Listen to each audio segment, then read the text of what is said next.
Damn, I hear the can. Feeling okay?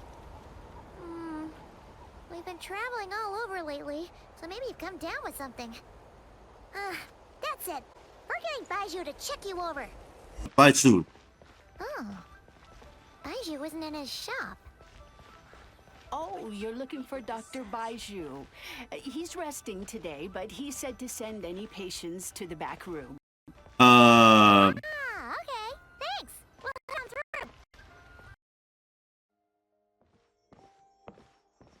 Oh, here. Traveler, Paimon, welcome. What can I do for you? It's the Traveler. He looks absolutely beat these days. He has these huge dark circles around his eyes, like he hasn't slept a wink. And he keeps spacing out. You have to call his name several times before he snaps out of it. What do you think it is? Is he sick? I guess I could be. Very peculiar. In all the time we've been acquainted, this is the first time you've come to me with a health complaint. Come, let me take a look at you. Oh, I thought this cake can be and look at somewhere. Okay. Paimon does not like that expression, Baiju. It's not serious, is it? Complexion is good, eyes are clear, breathing is steady, pulse is strong. Physically, you appear to be in good condition, Traveler. In theory, No, your any energy issue. level should reflect that. You should be feeling right as rain. And yet, I do feel like something is off. Hence my concern. A clean bill of health is usually a good thing, but in this case, it likely means your situation is more complicated. Physical illnesses come with detectable symptoms that can be used to diagnose, medicate, and cure the condition. But afflictions of a non-physical nature, they fall outside a doctor's realm of expertise. Huh? What do you mean, non-physical nature? Curses, dark magic, it's hard to say. It could easily be a simple case of mental fatigue. Why don't you rest here for a bit? Whatever it is we're dealing with, clues to your condition are sure to reveal themselves in time. Once we know the root cause, we can administer the right treatment. In the meantime, Changsheng and I will review the relevant literature for Who's afflictions Changsheng? that present with mental fatigue. Oh, it's him. For the what's next? Oh, must be a rare condition if not even Baiju and Changsheng have seen it before. Well, all we can do is take their advice. You look like you're about to collapse anyway. Just get some rest. Paimon will be right here by your side. Fingers crossed you'll be all better when you wake up.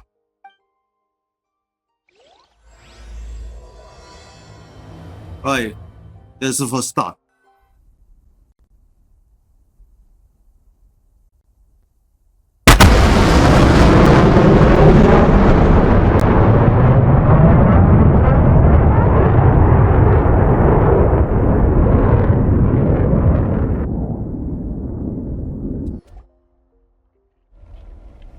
Huh?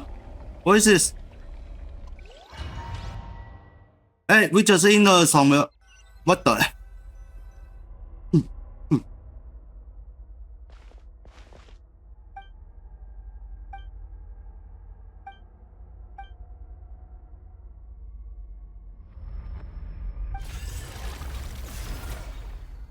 What is this?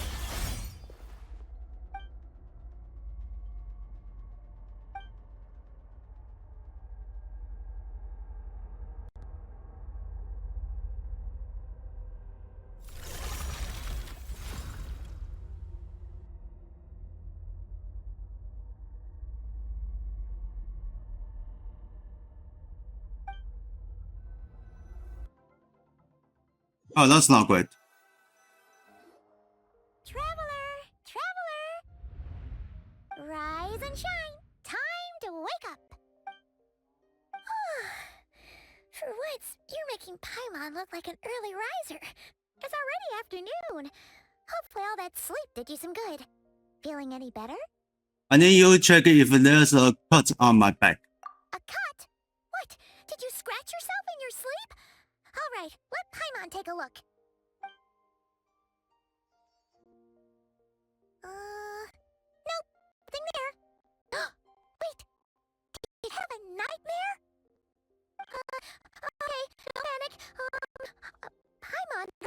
dreams tell us what we need by showing us the opposite. So, if you had a nightmare, maybe all you need is something to cheer you up.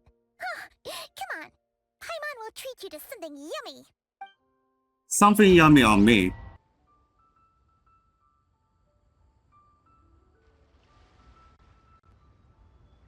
What? So, in this dream, you were trapped Yeah, in a that's a weird dream. place with thick fog everywhere, and then a spike came out of nowhere and stabbed you in the back? Oh. Okay, well, that's a new one. Are you sure it was a dream? Because from the way you describe it, it sounds like you were really there. But then again, you woke up right where you went to bed. And you were definitely in a deep sleep this morning. I don't know what to make it of it either. Then, it's decided. Paimon will stay up and watch over you tonight. If anyone tries to mess with you, Paimon will beat him up. Or, wake you up first and then we can beat him up together. Something is missing. Who's that? Did you just say something? You heard that too? The flesh remains whole, but the soul is incomplete. Left unresolved, the mind will That's wither all. away along with it. What the? Wait. Paimon remembers you. You're Chinese master. Orc? Scott. Right. What are you doing here? The last time we saw Huh. you was at the Primordial Sea in Fontaine, right? But then we left. Without just I only didn't bring you back 2%. after that. Scott's is feeling fast. Child's been looking everywhere for you, by the way. What brings you to Wanmin Restaurant of all places? You came here looking for us? And were you the one behind that hocus pocus just now? Tell me, what is it that you saw? Tight-lipped, huh? I suppose that's fair. Oh my god. I'll take a glass of wine. Oh, of course. Right up. We make this one in-house. It's not too strong. Enjoy. Chef Mao, I'll take a grilled tigerfish over here. Coming right up. Ah, if I knew we'd be this busy, I wouldn't have approved Shenhe's vacation. At the end of the day, what He's happens so to busy. you is of little consequence to me. I'm not here to try and win you over. Trust me or not, the choice is yours. If you want my help, now's the time to speak up. You have until I finish my drink. Why are you here? I was investigating an abyssal disturbance in the area and happened to notice you. Alright, Black. Part of your soul is damaged, and the wound bears traces of Oh, abyssal so hot. corrosion. Need I say more? Neither of those things sound good.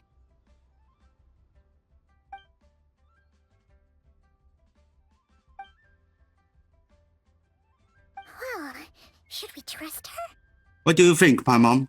She mentioned an abyssal disturbance. Maybe that has something to do with what's going on with you. But we could always find a different expert on the abyss to help us out. Not on short notice. Yeah, and that thing she said about your soul being damaged is scaring, Paimon. Definitely something we should fix sooner rather than later. Skirk's an interesting one, that's for sure. But from what Child's told us, she doesn't seem evil, at least.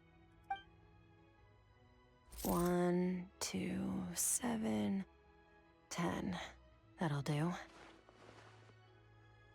Well, have you made up your mind?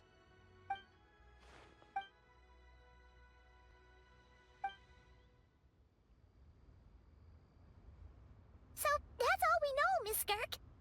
Ma'am, can you help us? So, you can disperse the fog. I understand. Come find me in the Guili Plains when you're done here. Oh, and I left cash for the drink on the table. Settle the bill for me, will you? Oh, okay. Huh? She This- disappeared. This fear. Wow. Wait, hold on. You overpaid. Here's your change. Oh, no. This includes the drink, so it should be the right amount. I didn't think you two ordered a drink. We didn't. It was that lady who came and sat with us, remember? You brought it out to her yourself. You sure? I could have sworn there were only 2 of you at that table. What? What'd you put in their dish, Chef Mao? Some kind of hallucinogenic mushroom? You got them seeing things. Seeing things? Wait, so neither of you noticed her? Young lady? About this tall? Wearing a purple dress? She ordered a glass of wine! Oh, now you mention it, that vaguely rings a bell. And it looks like I did open the wine jar, so it must have just slipped my mind. In any case, that settles your bill. Come again soon. Coming! Okay, what was going on there? It's like they didn't remember Skirk being there at all. Even Paimon was half convinced we hallucinated the whole thing. But that Mora she left for us was definitely real. Oh, this whole situation is giving Paimon the creeps. But anyway, she told us to head to the Guili Plains, right? Let's not keep her waiting.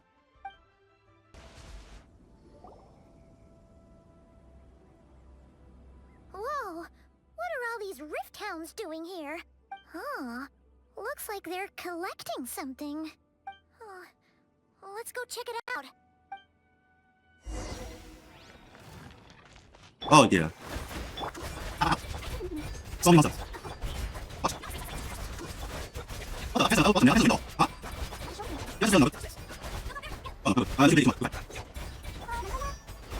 oh my god. Oh, look at that. It's about this.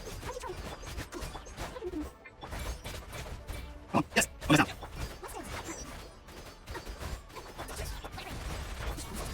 Right, yes, oh, come on. Yes. Right, get some frozen. Okay, we gone.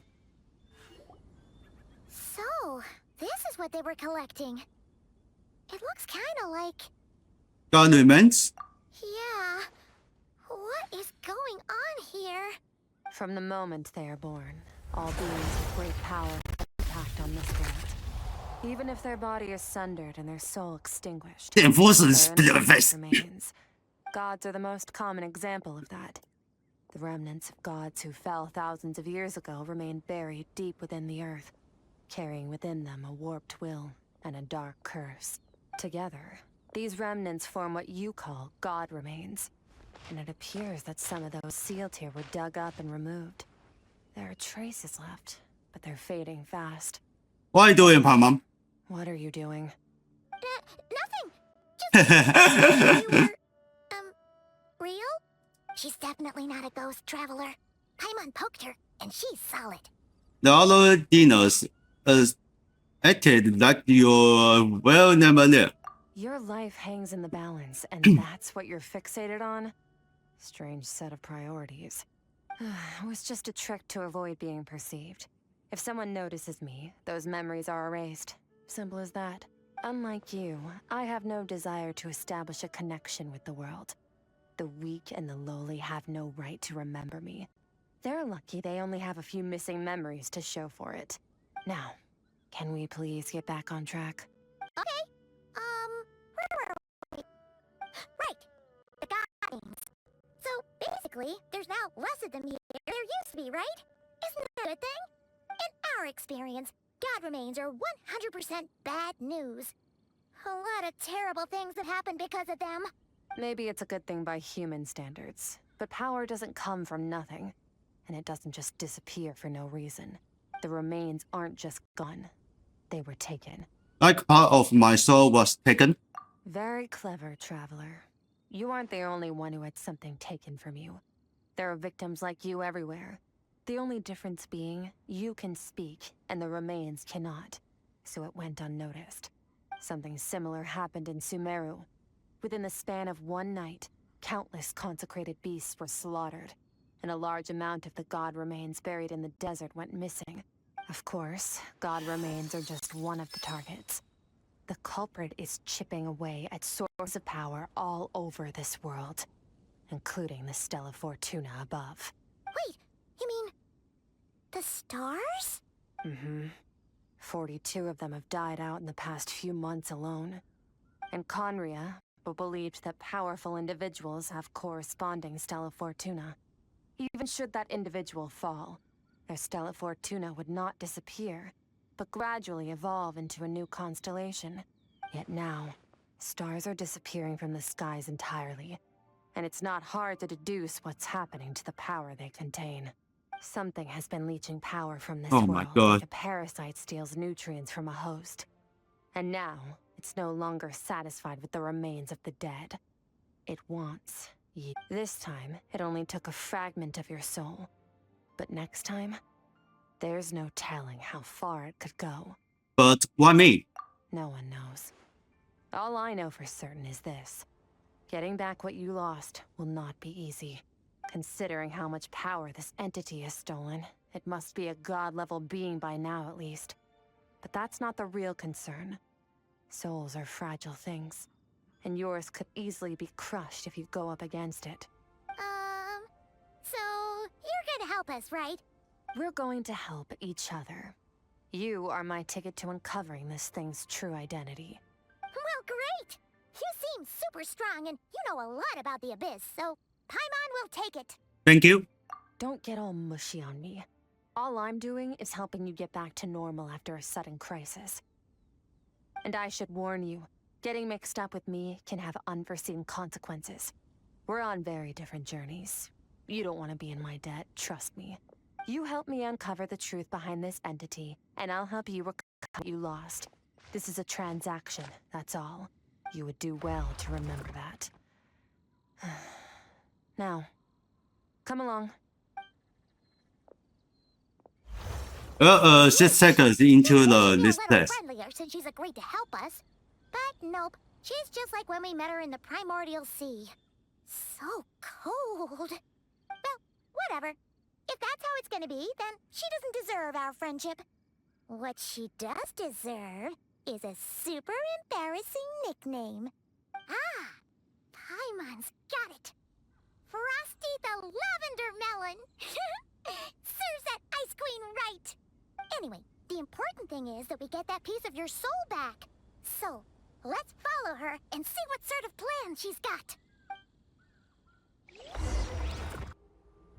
Oh my god.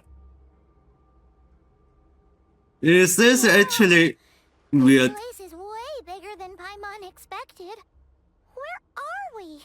This is where I live. I suppose it's the closest thing I have to a home here. It seems more like somewhere in the abyss. It is. I brought you here. This is the I'm best area. in this Holy place. crap. I don't know how much Ajax has told you, but when he fell into this space, I mentored him for 3 months. In that time, only 3 days passed in the outside world. Ajax? Ajax. Oh, right! That's Child's real name! Yeah, Paimon remembers him mentioning something like that. So, a month here is equivalent to 1 day in the outside world?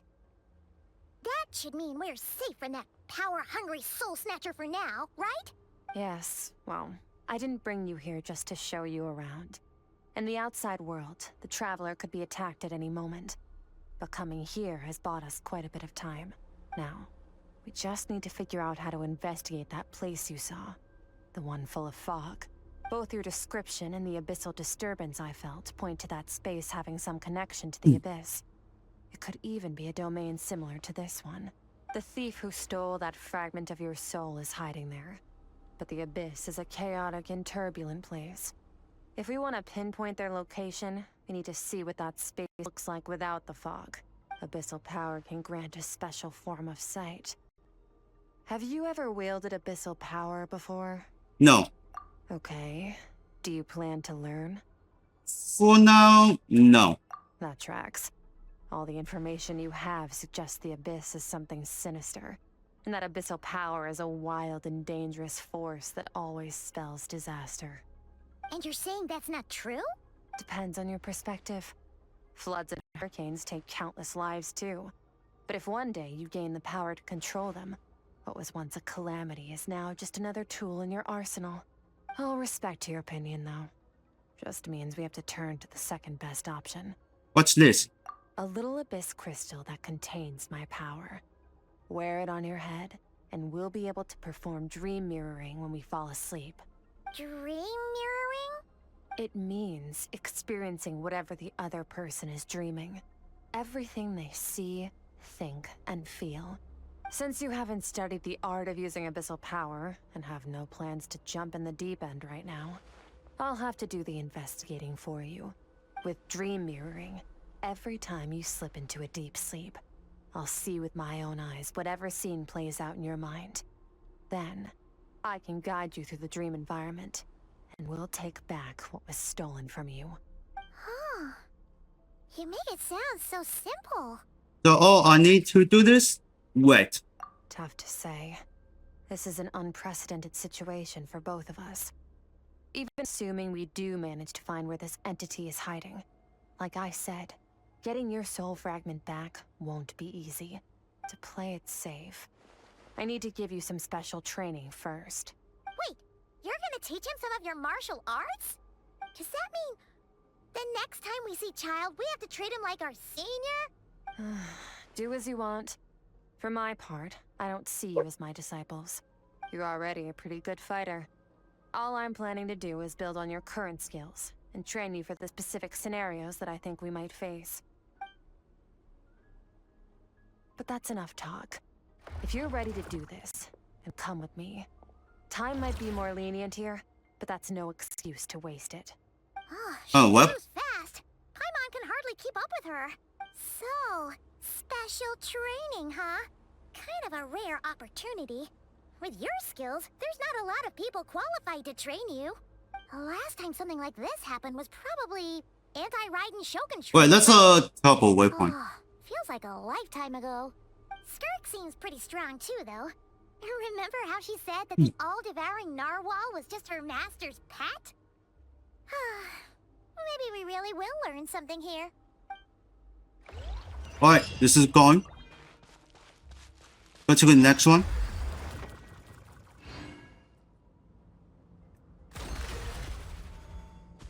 Same place. Chickens stop. Ready? Bring it on! Your training will be split into 3 stages. Oof. Testing your blade work, elemental abilities, and reasoning skills. We'll start with blade work. You're no rookie in this area, so I won't bore you with the basics. During your long journey, you've no doubt sparred with a lot of talented sword fighters. Consciously or not, you will have picked up all kinds of techniques from them. You bet. There's Kaya, Master Jean, Kuching. Oh, and Kazuha, Ayaka. Yeah, we've met sword masters like you in every nation we've been through. You sparred with a bunch of them too, right? Nice to know it's all gonna come in handy now. Don't get too smug. In sword fighting, techniques alone are not enough. You need a cohesive system to bring it all together. A style or school of fighting. To use the human body as an analogy, your style is your skeleton, the foundation, the framework. Techniques are the muscles and other flesh attached to the bones. This is where your strength comes from. Improving your sword fighting is like growing that body. If your frame got bigger and taller, but you didn't add any muscle mass, you'd be weak and flimsy. Then again, if you packed on pounds of flesh without a big enough frame to support it, you'd end up bloated and unwieldy. So what's the next step? You need to do some introspection. Take a good, hard look at your past experiences and figure out which parts of what you've learned are just techniques, and which parts can be used to form your own system of blade work. Only then will you get the full utility out of all your thoughts and observations along the way. Only then will every strike you deliver make perfect sense. Wait, is that it? Paimon thought you were gonna teach him some cool new moves. Like when you went swoosh and opened a tunnel to another place. One day, you'll reach a new level of power where you realize that even that's as basic a trick as any other. But right now, our sword styles are so wildly different that teaching you mere techniques is pointless. There are no shortcuts in the pursuit of power. Failure is your best teacher, and rigor is your coursework. That's all I have to say. Time to make a start. Train until you're satisfied with yourself. Now focus. Alright, let's Destroy train the it. crystal columns as swiftly as you can.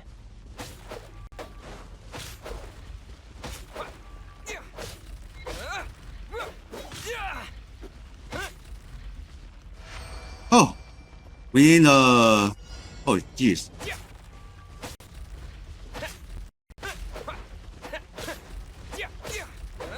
Yeah, how much?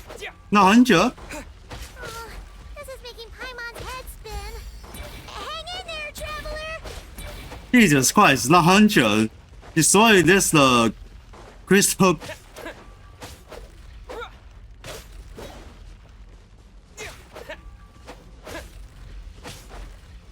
Yeah, this is unstoppable, you know.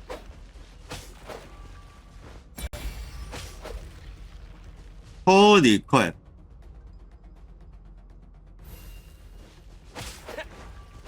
Okay.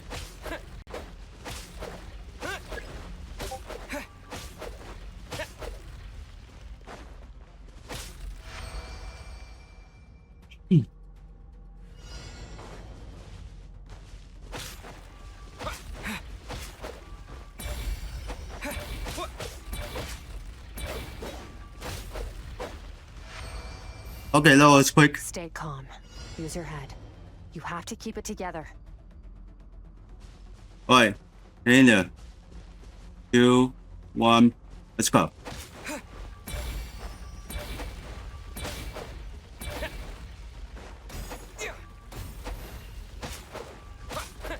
Okay, final training. 80 seconds.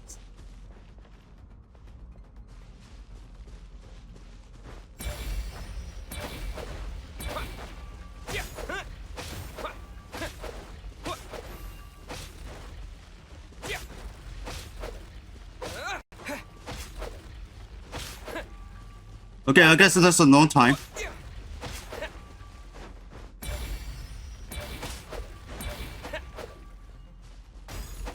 Oh my god. Oh, this is nervous. 50 seconds.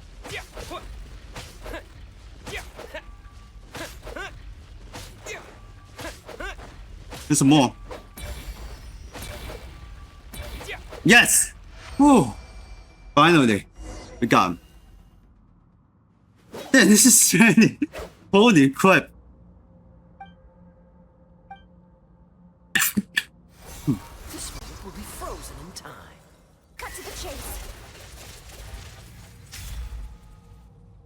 Consider a moment of true mastery that you've witnessed in another person, and ask yourself, what lies beneath the surface? What's their guiding philosophy? What's their state of mind as they maneuver their weapon? Now take that and practice it right away with speed, skill, and strength, over and over, until your hand is one with your mind. This is the only path to true growth. Step on up. Dance with the waves.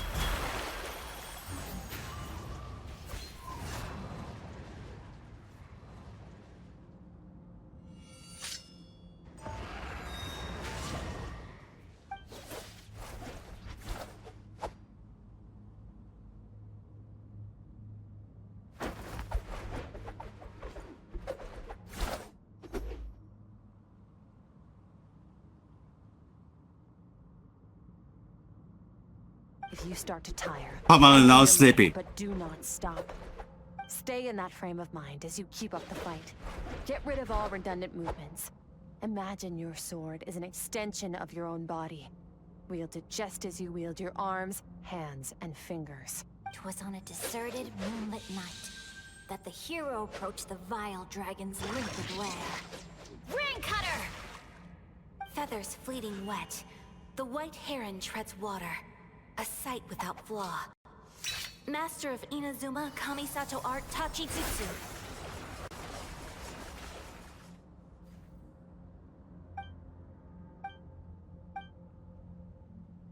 And that's all of the crystal.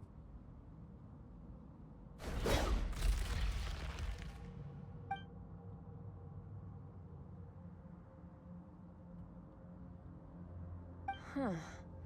Looks like you've made some real progress. That concludes your training session. Awesome! Paimon knew you could do it! How do you feel?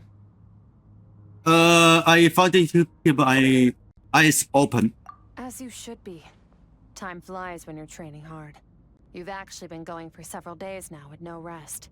Yeah, meanwhile Paimon's had a whole bunch of naps. But you were so focused, she didn't want to interrupt you. Go get some sleep. I'll be doing the same very soon. Let's hope you see that foggy place in your dream, so I can get this investigation over and done with. Okay, he's taking me on the rest. This place. Alright, okay. It's on rest.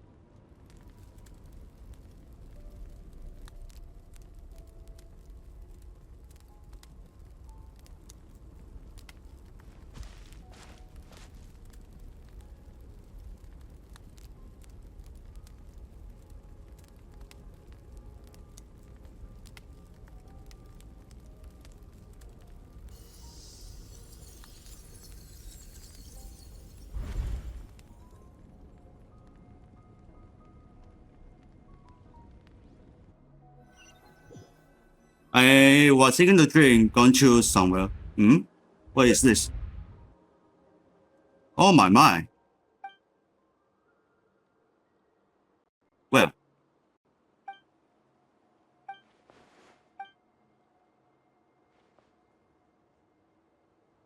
Well, let's check it out.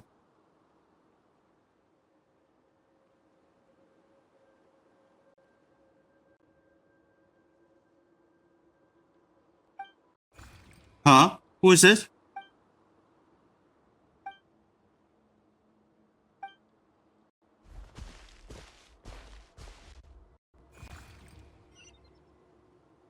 Alright, by the way, let's follow the strange creature.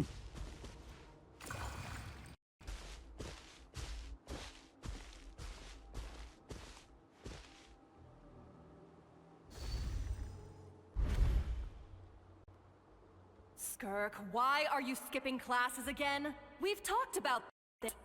'Cause he's a crabby old man, and he's a boring old man. I don't like going to his classes. Excuse me. You shouldn't talk about your teacher like that. It's very disrespectful. All right, let's not get into a big fight about this. Skirk's learned what she needs. There's no point forcing her to sit through more classes if she doesn't want to be there. But I'd still love to hear about what you got up to yesterday. Why don't you tell your dad all about it? I went diving, and I saw this huge fish. I never knew they could get that big. It looked kind of dumb, though, with that stupid big fat head. I tried to shake its fin, but it just spat water at me. Oh, and today, I'm gonna go to that prairie up north. There's supposed to be this giant bird there that can spit fire. I bet if I climbed on its back, it could fly me all the way to the stars. Then I suppose your old dad should get one as a pet too. Otherwise, how are you gonna hear me call you for dinner up there in the stars? When it's time to eat, I'll come back on my own, Zilly. Anyway, gotta go. Bye, Mom. Bye, Dad. Wait! Put on a coat at least. You'll catch a cold. I'm talking to you, young lady. You spoil that child, you know. Ever since that merchant ship arrived, she practically lives outside. Always going on about exploring the beyond one day, whatever that means. Let the kid do what makes her happy. Besides, we both know you're all bark and no bite. Come on, our little adventurer is gonna be hungry when she gets back. Let's get started on dinner. Well, continue going.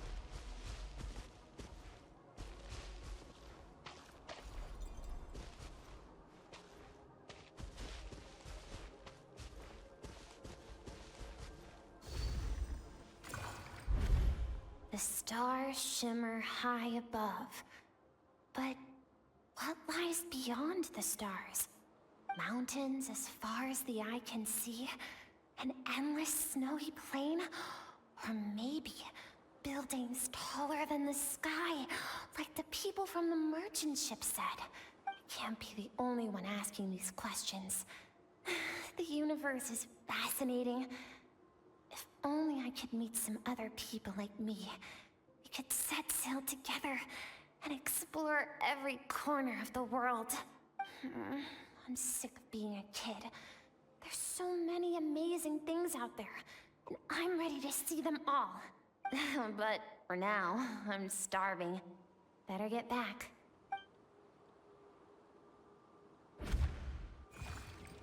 Okay, so then continue going.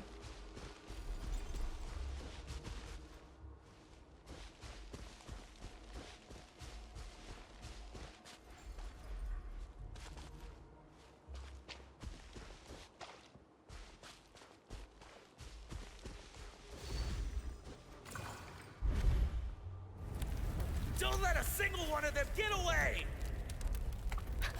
No, please, spare the children! Stay back! They're coming! Run! Help! Eliminate the threat. Take them down. Don't be scared. Help! This way! We'll never make it!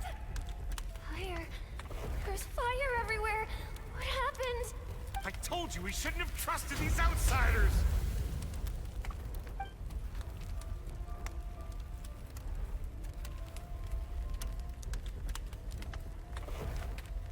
Why are you doing this?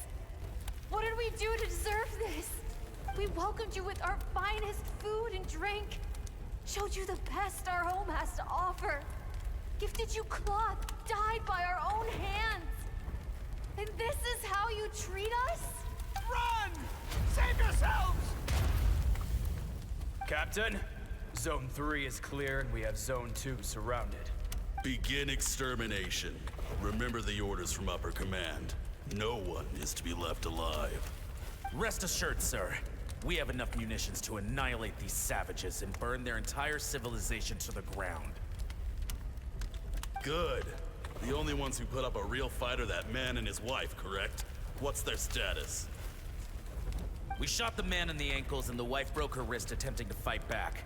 They won't be doing much more fighting. They're holed up in their home for now, but they won't last long. To prevent them from making some kind of last stand, we're planning to clear out the other zones first so we can send a bigger squadron to surround them. Well, well. Turns out some of these beasts do know how to use their claws. Now the threat these savages pose will be undeniable. Let them cling to what's left of their lives for a little longer. Once the other zones are cleared, I'll cut off their heads myself. Okay, did something happen? So then I will keep following this one. Yeah, this is burning. This is, well, something happened. Oh, wait. Dad? Mom? Skirk, you're all right? Thank heavens. I'm so happy to see you, sweet girl. But you need to go. It isn't safe here. They'll be back any second. What happened? You're bleeding a lot. Dad, This is the place. Alert all units. Prepare to surround. Run, Skirk! Run as far away as you can! Don't trust anyone! Your dad and I, we're not afraid to stare death in the face, but we need you to survive. My clever girl, so curious. You're already so brave. I know you're going to grow up to be such a positive light in this world. Whenever you miss us, just play this song. Remember, life is a gift. Don't let darkness claim it. Break down the door! Look what we have here. Uh-oh. A savage that can pluck a tune. Well, the show's over.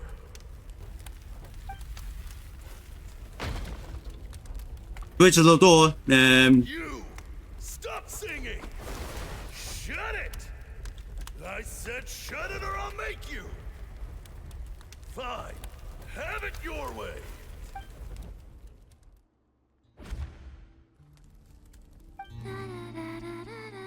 Yeah, you said it.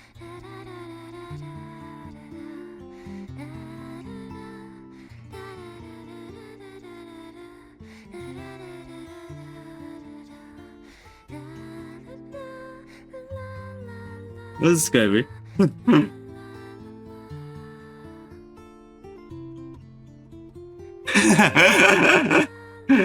Oh, look at this fun mom. He's just... You're awake? I found a few clues while you were asleep, but it's only a start. Now, time for the second stage of your training. This time, the focus is elemental energy. Come find me when you're ready to begin.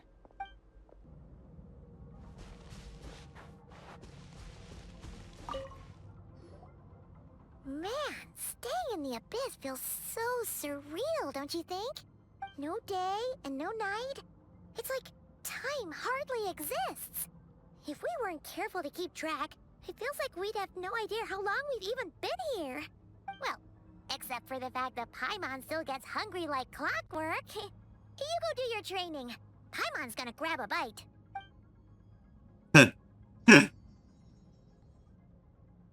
Well, I'm ready to start. The way I see it, the pursuit of power is divided into 3 stages. The first is mastering the use of standard weapons. Next is learning how to harness natural energy. And after that, you're free to challenge even higher dimensions. The natural energy of Tevat is, of course, elemental energy. But that's not my area of expertise. I draw from a different source of power. That must mean Abyssal power, yes. Also known as the power of the Void Realm. My master, Sertologi, is a true expert in that area. After all, he was one of the group of 5 that infamously stole the all-encompassing power of the Abyss. An act for which the people of Conria gave them the epithet, the 5 Sinners. The elemental energy of Tevat, on the other hand, is derived from the power of the Light Realm. These 2 forms of energy exist in direct opposition to each other. Suffice to say, there's not much I can teach you this time. But there's something familiar about the power you use. A keen observation, traveler. Call it respecting local norms. The Abyss stands in direct conflict with the will of this world. So, to make my life easier, I disguise my power to make it appear cryo-like in nature. It's a technique I learned from some Conrian ruins, known as the 7 Shifting Serpent. If you ever change your mind about delving into abyssal power, I can teach it to you. Abyssal power doesn't suit me. So I've heard. You seem to have a knack for removing abyssal power. But is purification really what's going on there?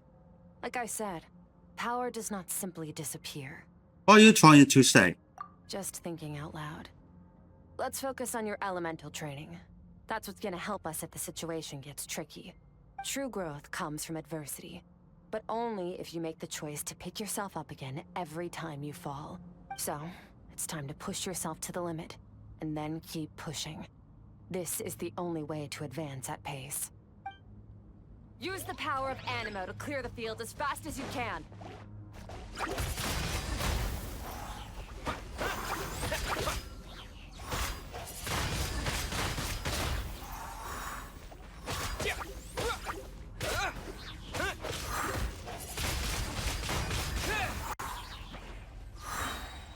Okay, now I'm fully.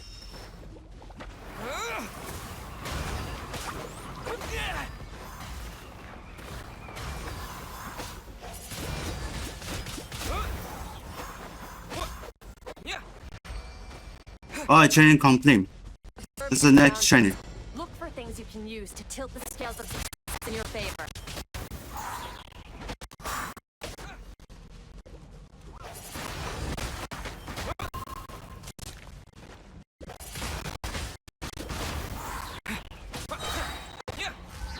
Disappear!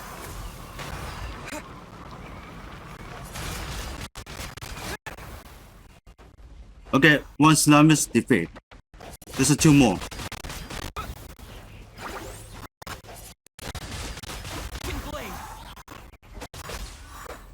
Done. Or stay up. Anyway, high joy. Use the power of Hydro to destroy the spikes. Oh. Water jet! Go! Done. 30 seconds. Don't give them a chance to strike you. You need to be quicker than you were in your dream. You can't afford another injury like that.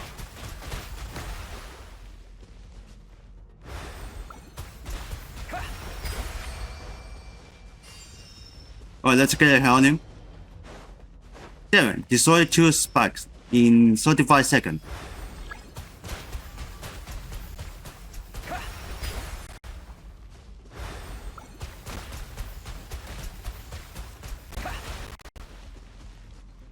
Damn it. Water jet! And 11, 12. Alright, nicely done. 45 seconds.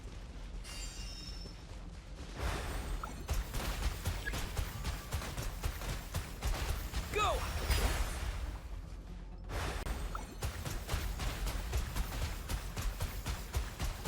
What did I miss?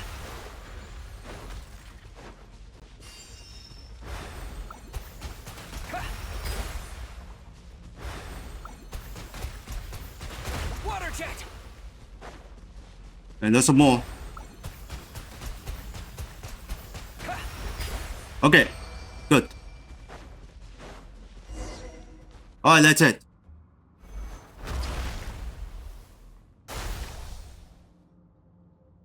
You need to understand what makes you special.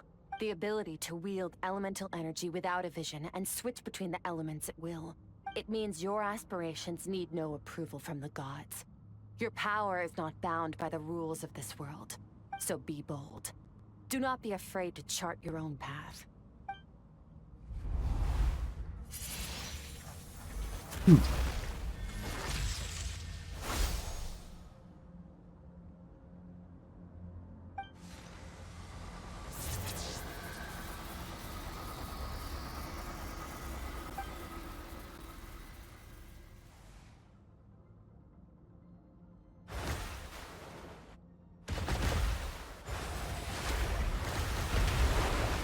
Very good. It seems you've reached a deeper level of connection with the elements. How long has it been this time? Long enough for you to lose yourself in your training, which is a good sign. Relentless practice with the elements has drained all your strength, but it's also what allowed you to make progress. Get some rest.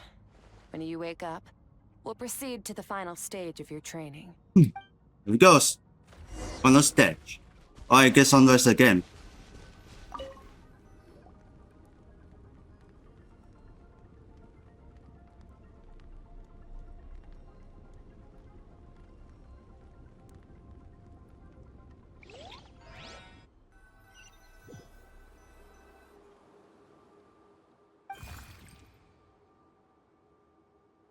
Do you bring me here?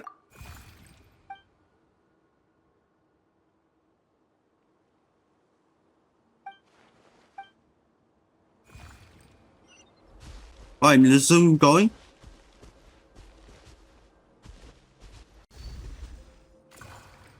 Alright, let's see. What is the secret to power? Longing. Hatred. Self-preservation. No. It is fear. The fear of losing those you love. The fear of watching your home burn. Fear of loneliness. Fear of death. Fear is the source of evolution. It forces humanity to adapt to their environment and overcome hardship. It is in the process of prevailing over our fears that we surpassed first ourselves and then the rest of the world. That fear is now part of you. It calls on you to evolve. And it is time to answer.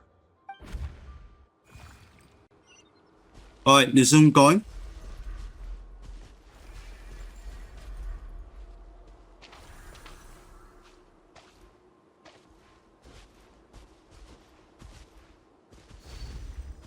Stop here.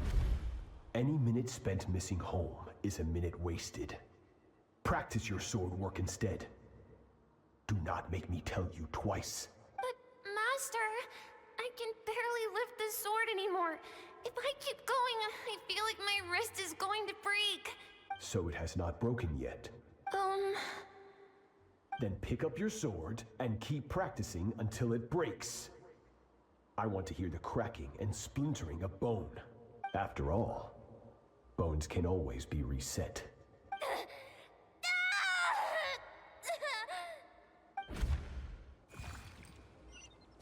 Alright, you soon going.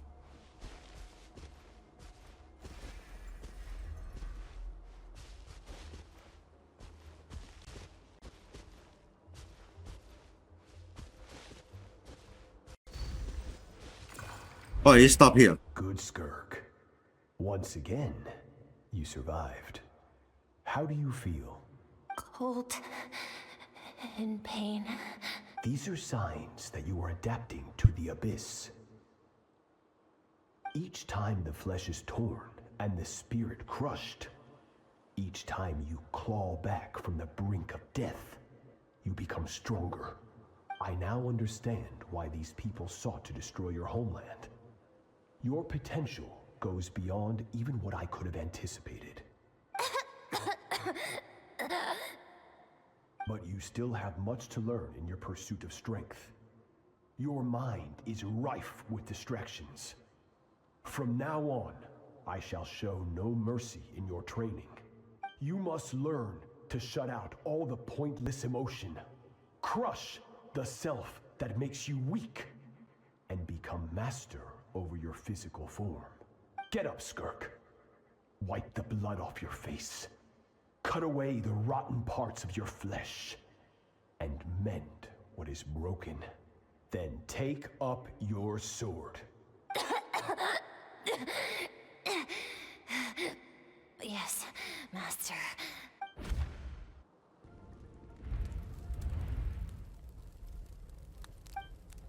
You're up! Hopefully you got some good rest. Skirk said to tell you that she's ready to start the final stage of your training whenever you are. So, want to head over now? Or did you want to wait a little?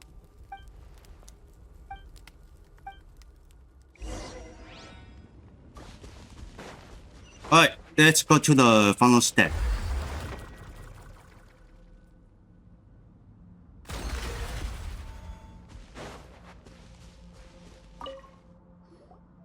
From your training so far, you have gained better command of the sword, and more control over your elemental abilities. Thank you. That's only part of it.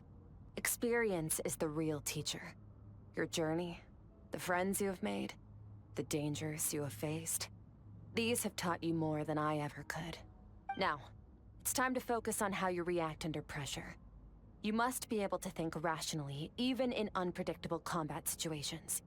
To simulate this, I'm going to attack, and you're going to block. Ready? Yes. Not bad. That defensive stance looks near unbreakable. Just like your sister. Oh, that reminds me. You still don't know what happened to her, do you? My God. Hey, no fair! You think every opponent has the same moral code as you? You can denounce their deplorable methods all you want. But only if you live to tell the tale. The dead don't get to complain. Strong emotions will always arise in combat. Anxiety, anger, fear. But a true warrior is never at their whim.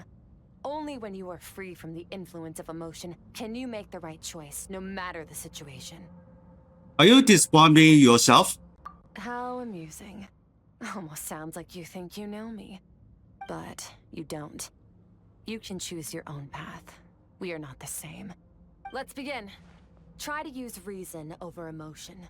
Make the most rational and advantageous decision in any given moment. This is your final training session. Look alive. Oh my God. As before, but this time I'm going to interfere. Hold your focus.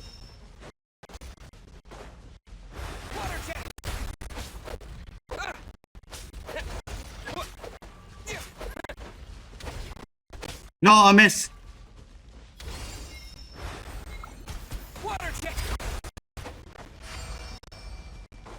Oh, it's okay.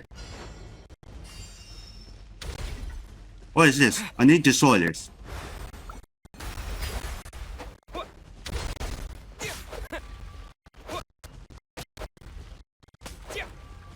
Okay, it's okay.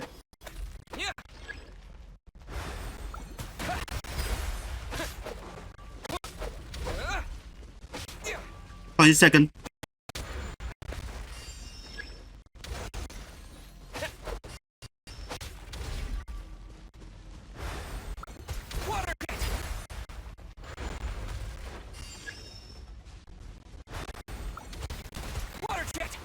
Okay, nice. I destroy it. What's this? 80 seconds.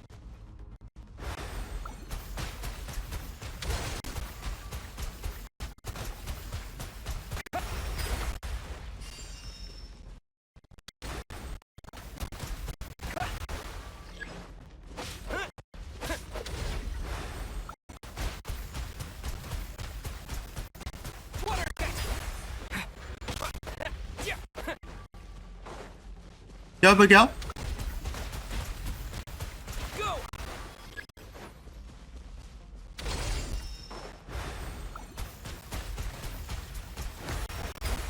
Okay, now she's done. Alright, this is danger. Not bad. Better than I expected. Whew. Finish. We got him.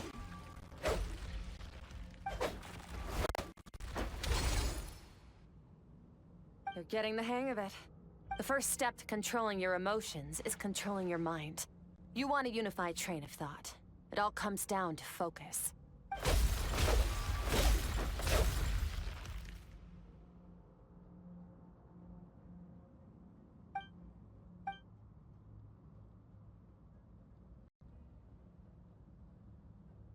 Your mind is rife with distractions. From now on, I shall show no mercy in your training. You must learn to shut out all the pointless emotion. Crush the self that makes you weak, and become master over your physical form.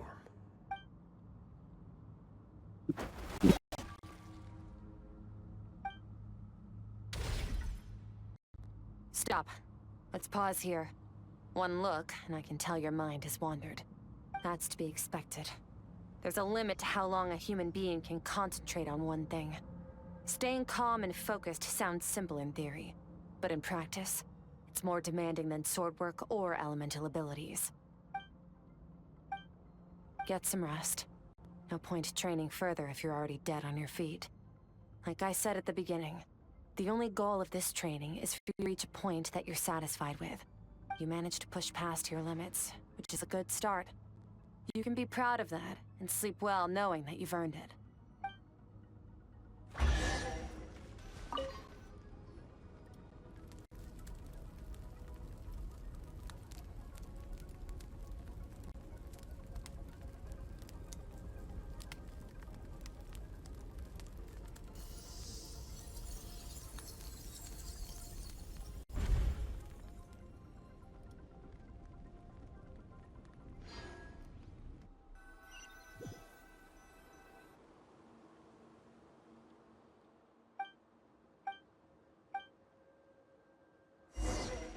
Well, it's on my own.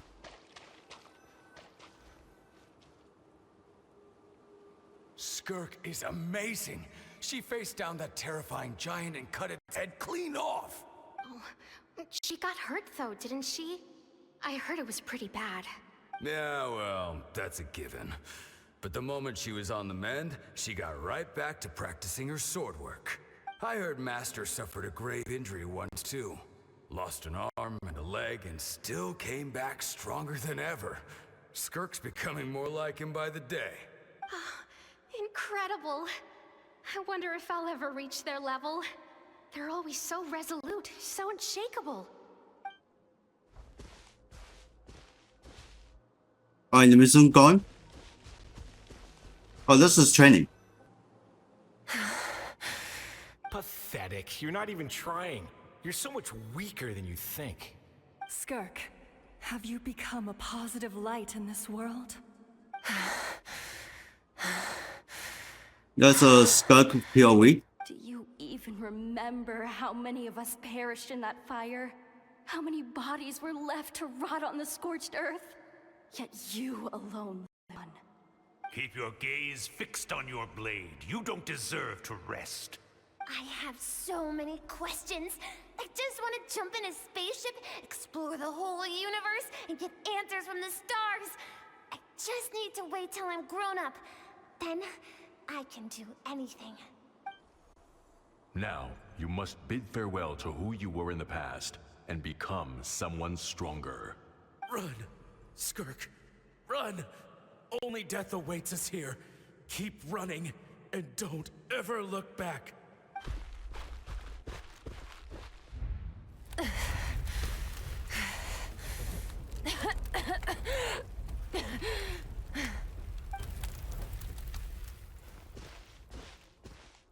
Oh, well.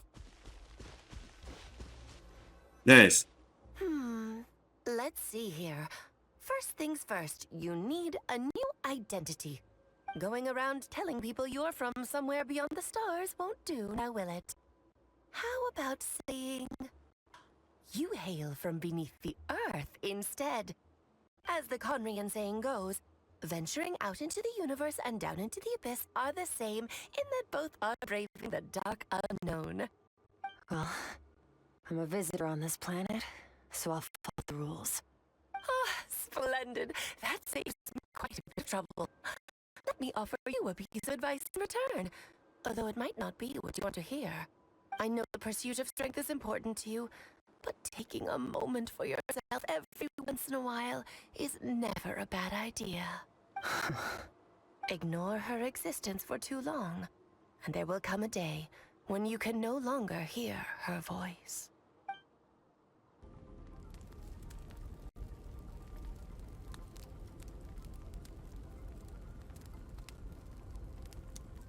I was sleeping so long.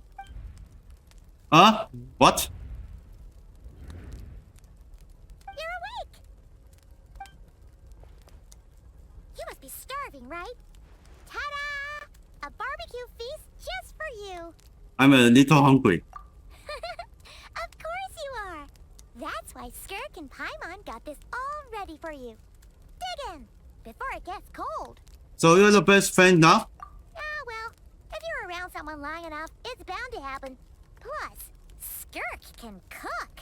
So, Paimon decided she can forget the whole Ice Queen thing.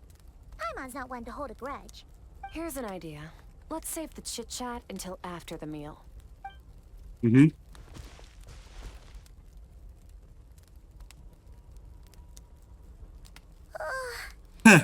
Full.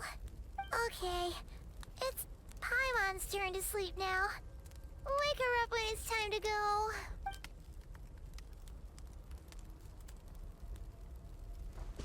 What now?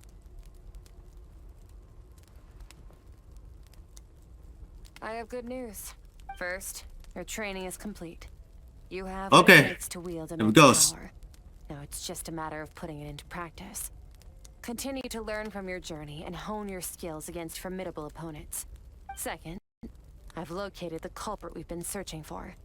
Next, we just need to retrieve the missing part of your soul, and our business will be concluded. That was a lot faster than I expect.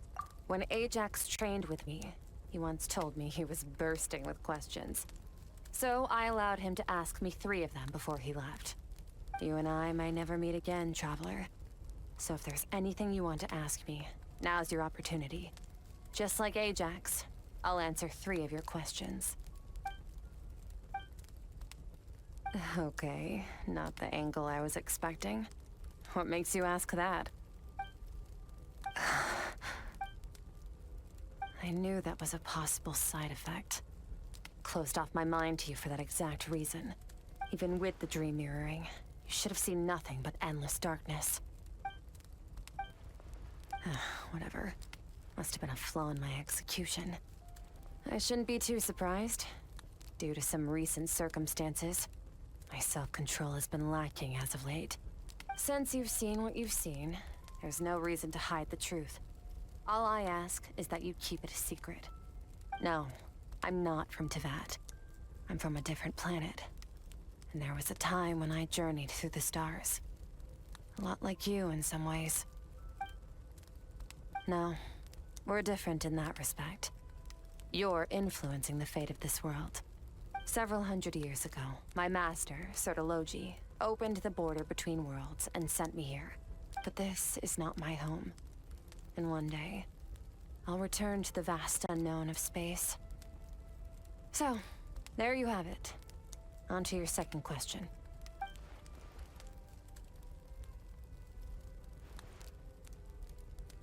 To become stronger. For certain reasons, I need to bridge the power gap between me and my master as quickly as possible. But first, I need to understand the source of his strength. To do that, I need to follow in his footsteps. Walk the path he once walked. And somewhere along the way, I'll find out how to defeat him. That is my sole focus and purpose. Okay. You have one question remaining. You make it sound so easy. Ever since the incident Uh-oh. I experienced there, Scott tried to I've catch never the stopped job. searching for Master Skirk and that unknown abyss. But it's been years now, and I've still found nothing. Well, your last question? Ajax. His situation is different than yours. Before you ever crossed paths with me, you'd already encountered many formidable people, studied their techniques, and developed your own skill set. So, during your training, all I had to do was build upon that foundation. But Ajax was so young when he came to me. A complete blank canvas. Children can't help but imitate their role models. In the long run, that would only hinder his growth. Once Ajax has enough strength in his own right, I will allow us to meet again. Until then, let that motivate him to reach his full potential.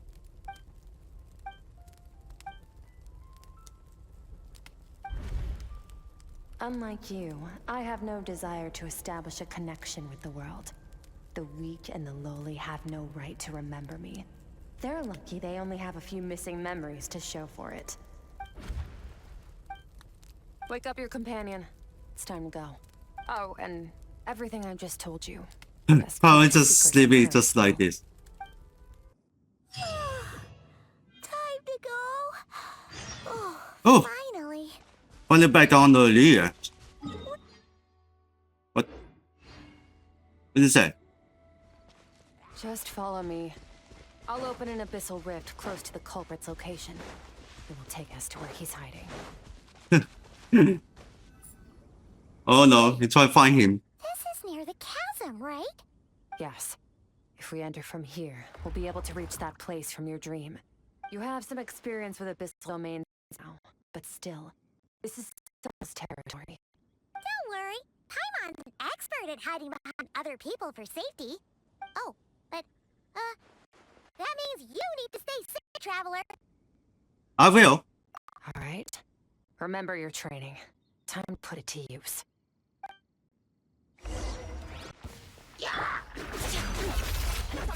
Oh my god.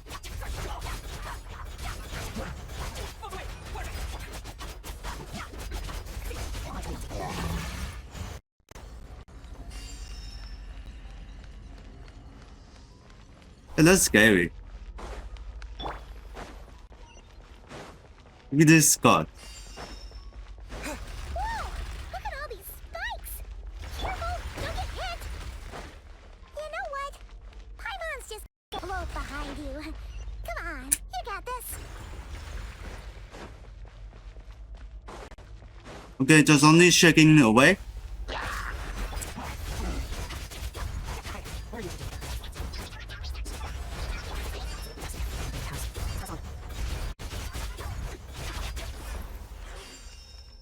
Oh, that was hot.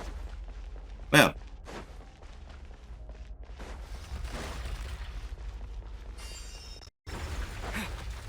You missed.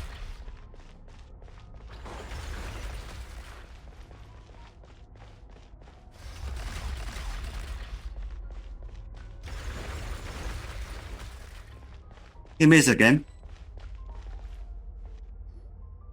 Oh, looks like this is a dead end. Did we make it to his hiding place? Ugh, this fog is making it impossible to see anything! This should be the place where you were attacked, traveler.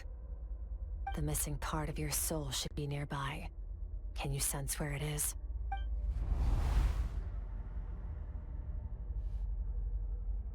But I know it's nearby. Our opponent must have covered his tracks just in case. Otherwise, you should have sensed it much more strongly. Hold on! Look! The spikes are back! Stay calm. Let's hold back a little. Give our enemy some wiggle room so we can see what we're dealing with. If you're too reckless, we might be playing right into his hands. Our enemy took part of your soul for a reason. It's likely he integrated it into his attack somehow. If we're smart about this, we can track it down.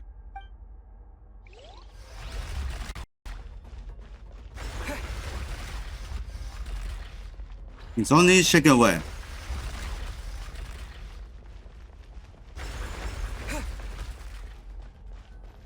Okay, it's done.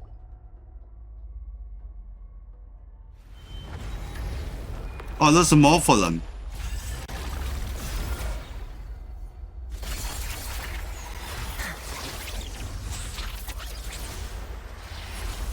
Huh? You can turn.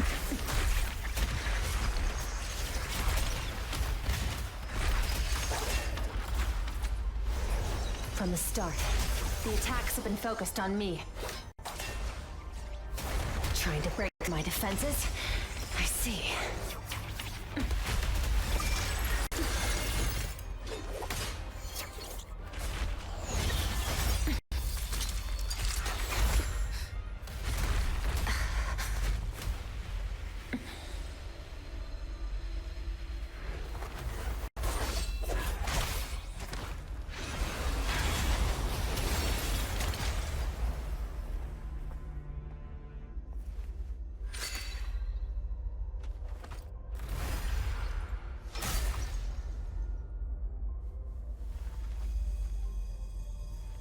Oh, Scar's found something.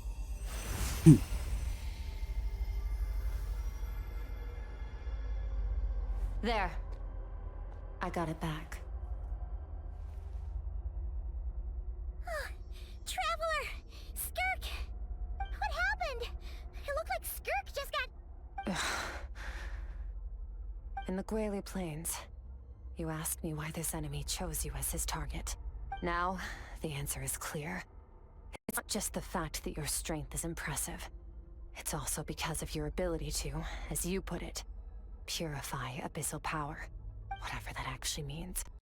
The fact is, that ability allowed him to do something that should have been completely impossible. Namely, break through my defenses and steal my power.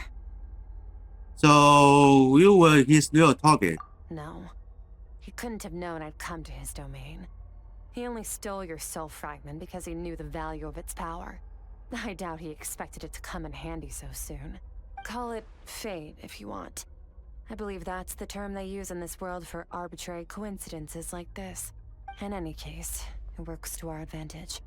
Once I realized what he was using that power for, it gave me the chance to get back what you lost. But you... I'll cope. Well, done gorging? Good. Time to answer some questions. How did you get the power of the all-devouring narwhal? The all-devouring narwhal? Oh, of course!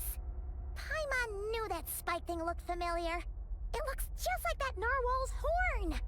I highly doubt you acquired that power through your own strength. Tell me I'm wrong. You're desperate enough to scour the land for god remains and whatever vestiges of power you can find. That alone proves you wouldn't be able to defeat a creature like that. Which leaves one possibility. You know my master, the Foul, Sertologi. The Foul? Who dares call him Foul?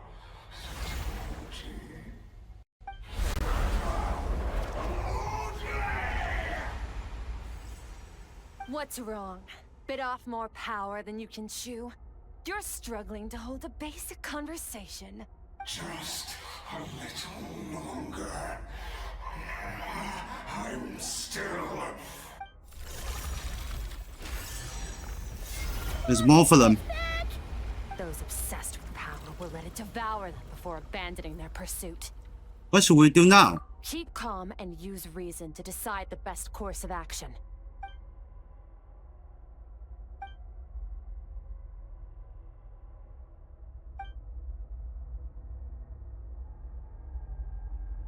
I think we should get out of here.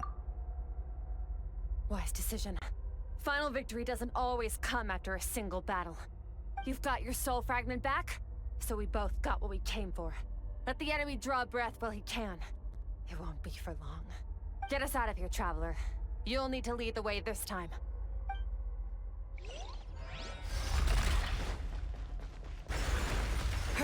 Skirk, is your shoulder gonna be okay?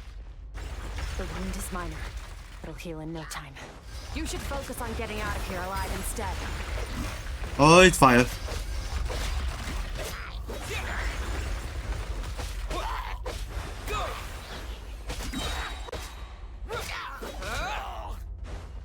Get off.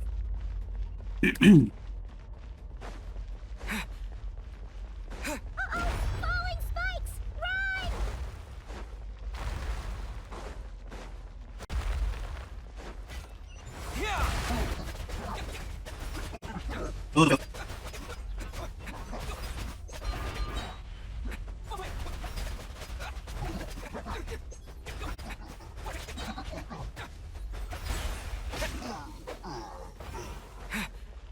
Okay, it's good.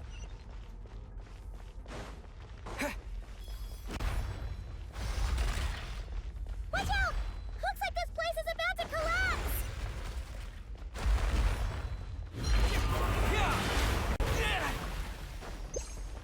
Ah, he fell! Ha ha!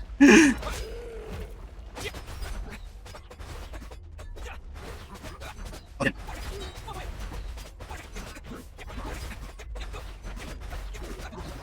Ah, it's okay.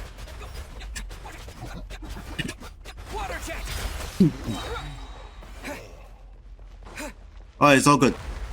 No any issues. So, this guy's power has something to do with the all-devouring narwhal. Oh no, I failed. All along, Skirk? I had my suspicions. That's why I decided to investigate in the first place. But suspicions only get you so far. I needed to verify it for myself. Phew. Oh, we should be safe here, right? I no longer sense his presence.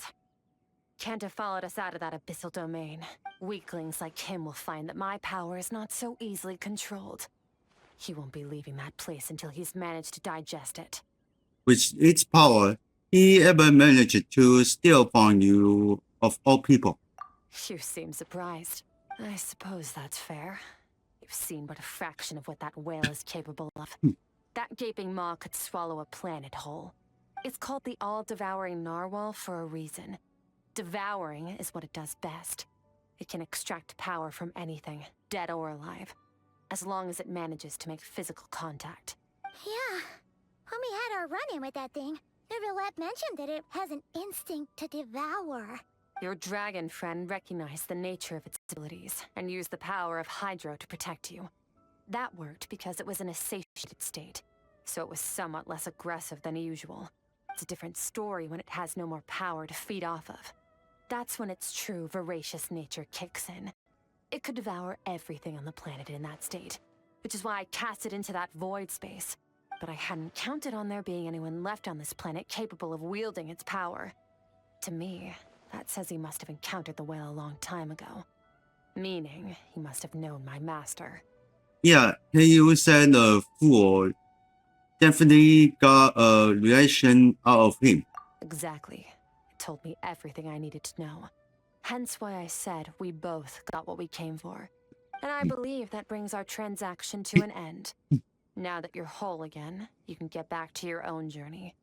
I'll handle the rest of this situation myself. No way! We can't leave now! Something was stolen from you because of us! We have to help you get it back! This isn't my first taste of failure or losing power. When you fall, you get back up again and become stronger. That's how it is. But what if that monster finds you before you're all better? Plus, how are you gonna get home? It's not like you can just go swoosh and open a door to the abyss again. Not without your full strength. So, sticking with us for the time being doesn't sound so bad, does it? It's not all thinking. Fair enough. Then take this. What is it? A bag of Mora. Nothing in this world is free. I know that much. I'll leave the planning to you. Hurry up and decide where to go. We shouldn't linger. We should take Skirk somewhere she can rest. But where? Paimon gets the feeling Skirk wouldn't like being around a lot of people. Oh wait! Baiju said we could rest in the back room of the pharmacy, didn't he? Let's head there! Huh. This bag from Skirk has a ton of Mora in it. Does she have a job or something? Wait, no. After what we saw at Wamin Restaurant, that seems impossible. Can you imagine? It would go something like, I'll be collecting my paycheck now, boss. Oh, sure thing. Wait, who are you? Have we met? Can't hold a job if you make everyone forget about you. So, what did she do to get all this Mora? Claimed some buried treasure, took care of a few monsters that were causing trouble. Nothing untoward. It's safe to use. A sonorous voice like yours is hard to miss. I wouldn't be surprised if the sound of it traveled to the nearest mountaintop. Then, did you have a chance happen to hear Paimon's little, joke earlier? You mean when you called me Frosty the Lavender Melon? Yes, you did. Huh? No, sorry. Paimon totally misspoke just now. She didn't say that at all. It was, a Paimon lookalike. Yeah, she's a piece of work, that one. Always impersonating Paimon and giving people weird nicknames. Okay, fine. The truth is, Paimon didn't like you all that much at the start. But things are different now. You helped the Traveler in a big way, so... What do you say? Friends? Ugh. I noticed there was only one bed. Go ahead and get some rest. Wait, what about you? I don't get tired, and I don't eat. I'm going to practice my sword work. That should help me gain some strength. Your shoulder. Hey, don't just leave. Whatever. Let her tire herself out. She'll come back eventually. Let's get some sleep, Traveler. That comfy bed is calling, Paimon.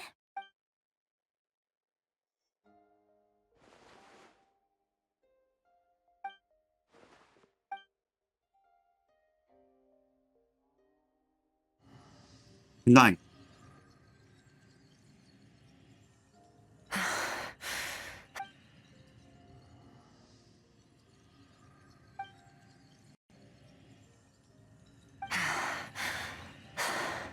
Quiet.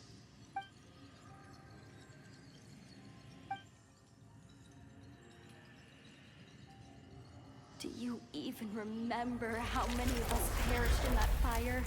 How many bodies were left to rot on the scorched earth? Yet you alone live on.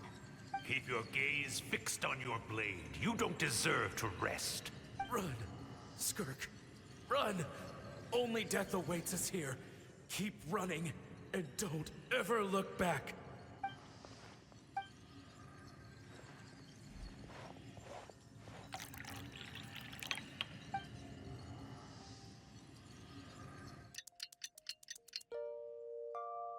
This morning. Getting an early night's sleep is the best. That bed was so comfy. Wait, Skirk? Have you been sitting out here the whole night? The bed's all yours if you want it. You cover your stench yet? About 60%. Maybe 70. Whew! Paimon thought it would take at least a couple of days. That was fast. No, not fast enough. That's 20% less than last time. Same training regimen, same intensity. Nothing felt different, but somehow the outcome fell short. Maybe it's because of a spike then stab you? No, I think the problem's with me. I need to meditate for the next 2 days. Deep introspection should help me find the issue. Ooh, sounds intense. We'll watch over you in the meantime then. Thanks. See you in 2 days. He does after.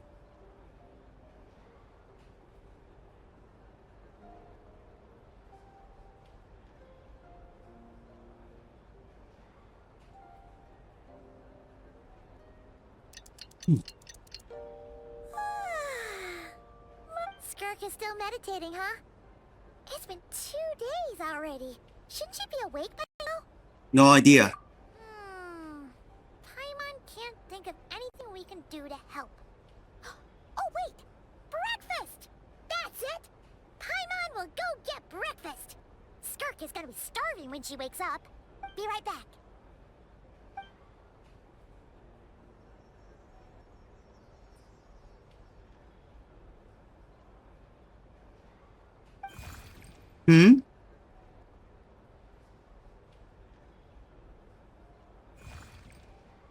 You again?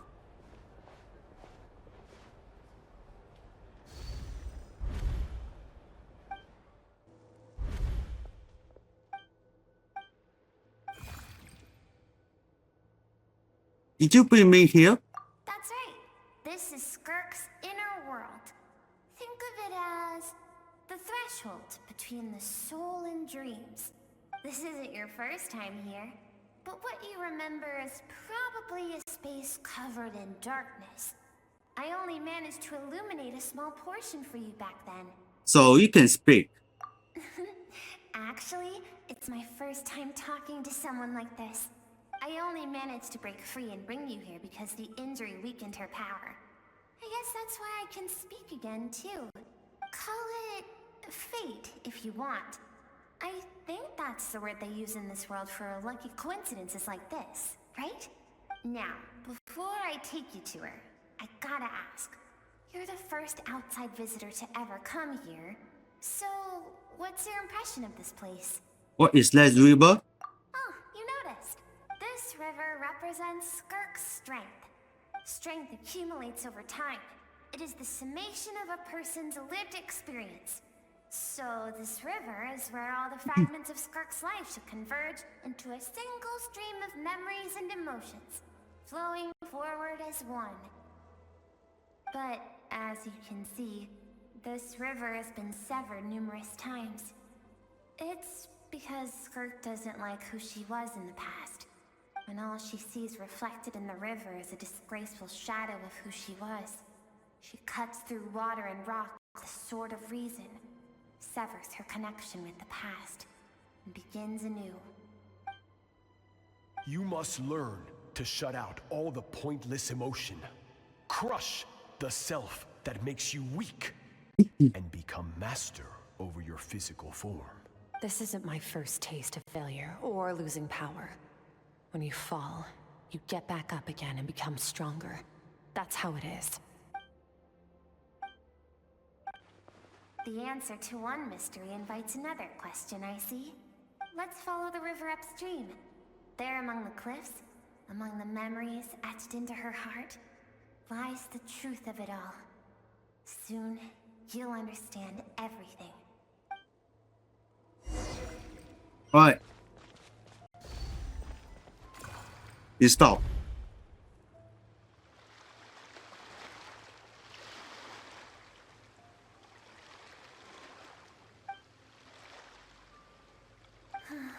I've always thought that, even when falling leaves don't come from the same tree, they can still form bonds of kinship when they meet, like meteors.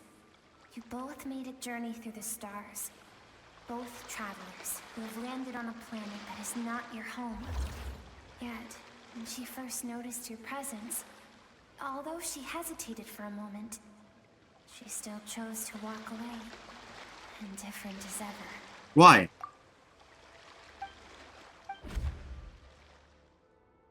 Seems like you've answered your own question.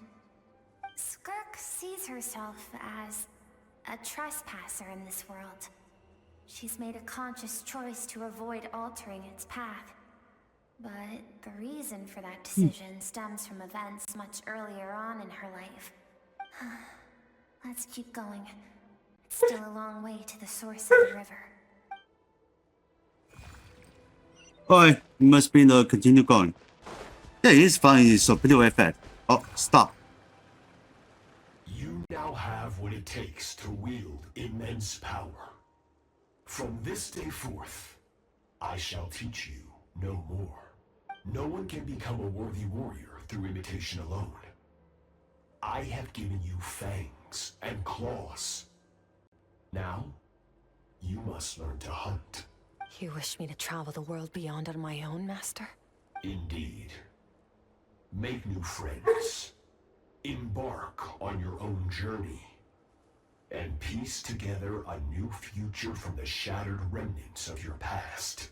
We will still have contact through the abyss. But know this. One day, I will take the life you worked so hard to rebuild and reduce it to ashes. Just like the fire that haunts your mind. Why would you do that? I have told you before. Fear is the catalyst for human evolution. You have tasted loss. You have known fear, so deep it can be felt in the bones. But as living beings, We all have an instinct to detach from that which harms us. And thus pain dampens over time. And the acrid taste of fear becomes but a distant memory. Yet now, I have bestowed upon you the gift of fear eternal. It will drown you in the nightmare of your childhood, or it shall drive you to defeat me, whatever the cost.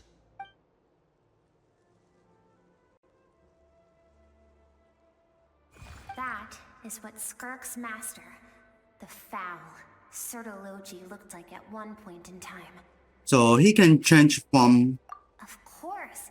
As a higher being, physical form is a triviality to him. He could appear as a beast, a human, or even a monster that defies description. The form you see him in here, clad in abyssal armor, is the one he usually wears when traveling through the stars. For certain reasons, I need to bridge the power gap between me and my master as quickly as possible. But first, I need to understand the source of his strength. To do that, I need to follow in his footsteps, walk the path he once walked, and somewhere along the way, I'll find out how to defeat him. That is my sole focus and purpose. I'll let you in on a little secret. The real Sertologi is terrifying. The scope of his power is impossible to understand until you experience it firsthand. It is absolute. The power to crush all things. Shall we keep going? Let's see. We're about halfway there. You stop. We've made it quite a ways already. This is Skirk, when she first began training under Sertologi. I have set your broken wrist. Tomorrow, you're to train twice as hard. No tears this time. Good. Attempting to garner sympathy through tears is a habit of the weak. A pitiful, useless ploy. Can I ask a question, Master? Why did you save me? I keep thinking, maybe it would be better if I had died. I wouldn't be haunted by that fire all the time. I wouldn't have to go on like this. I saved you because I have a plan for you. It has been too long since I fought a battle that demanded my full strength, and I hunger for it. Every so-called genius and prodigy I have faced has crumbled like sand underfoot. Before me, even fate bends the knee. So, I will teach you everything I know. Train you by whatever means necessary. In the hope that one day, you might surprise me. But I don't want to draw my sword against you, Master. What you want matters little. Among the boundless sea of stars, the cries of the weak are but faint murmurs that disappear into the void. You of all people know that well. Yes, Master. From that day forward, all she knew was grueling training, emptiness, and fatigue. After some time, her talent bloomed, and she gained control over her emotions, like her master. How should I put it? It was not that human emotion disappeared from her heart, but that reason came to dictate all she was allowed to feel. I suppose it was at this point that she became the Skirk you know today.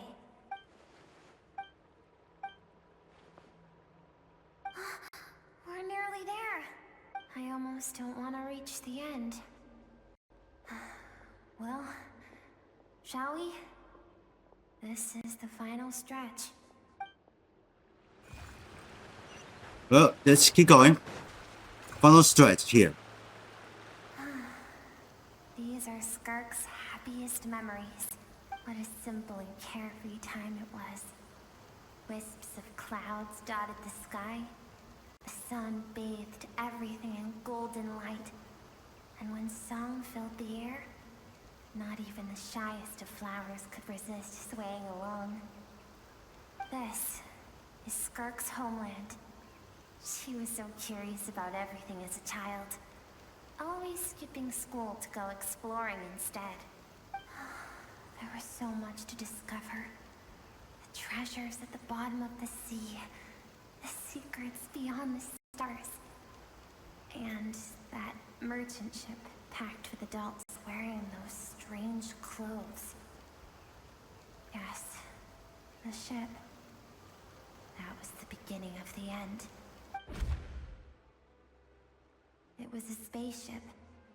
When it arrived, the people that disembarked wore smiles on their faces and spoke of friendship. They claimed to be merchants from a neighboring planet, looking to establish trade. Skirk's parents, her relatives, her neighbors, everyone welcomed the newcomers with open arms and allowed them to explore the planet. To them, the visitors were guests and should be treated with hospitality. No one had any idea of what was to come. Several months later, an army of unknown origin arrived without warning and carried out a ruthless campaign to destroy everything and everyone on the planet.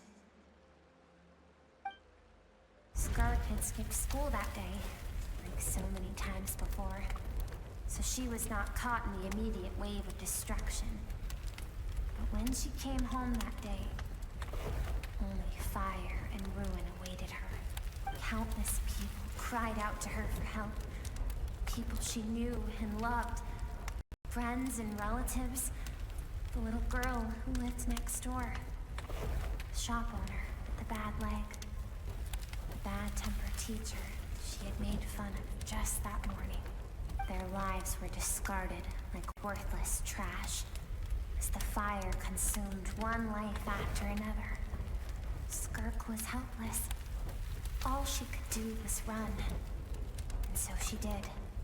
She kept running until an unexpected figure crossed her path. If Sertology hadn't been there in that moment, the fire would have claimed her life too. And there she would have remained, left to rot in the scorched earth, with no answer as to why any of this was happening. Why did those people destroy her homeland? Because she and her people were seen as a threat. Did I do something bad? As the initial merchant ship explored the planet, they discovered that it hadn't always had the condition to support life. Yet there was evidence of human activity, even during the periods of extreme heat or cold in the past. Further research revealed that, over time, the people of this planet had evolved the ability to adapt to any type of environment or energy source. For that reason, the outsiders viewed them as a potential threat, and decided to eliminate them before the threat could rear its head. And so, the army was called, and the so-called danger was wiped from the face of the planet. All those inconsent people? Senseless, isn't it? Deemed a threat because of a gift they didn't even know they had. Perhaps it was their own innocence and kindness that doomed them. But in the end, that was lost to the blaze as well. If those with power get to decide good and evil, then all you can trust in is the sword in your hand. And so, before death could claim her, she ran. She ran and never stopped. And now she wants to distance herself from the war. No one wants to relive their most painful moments. Well, that brings us to the end of the story. This is as far as we can go.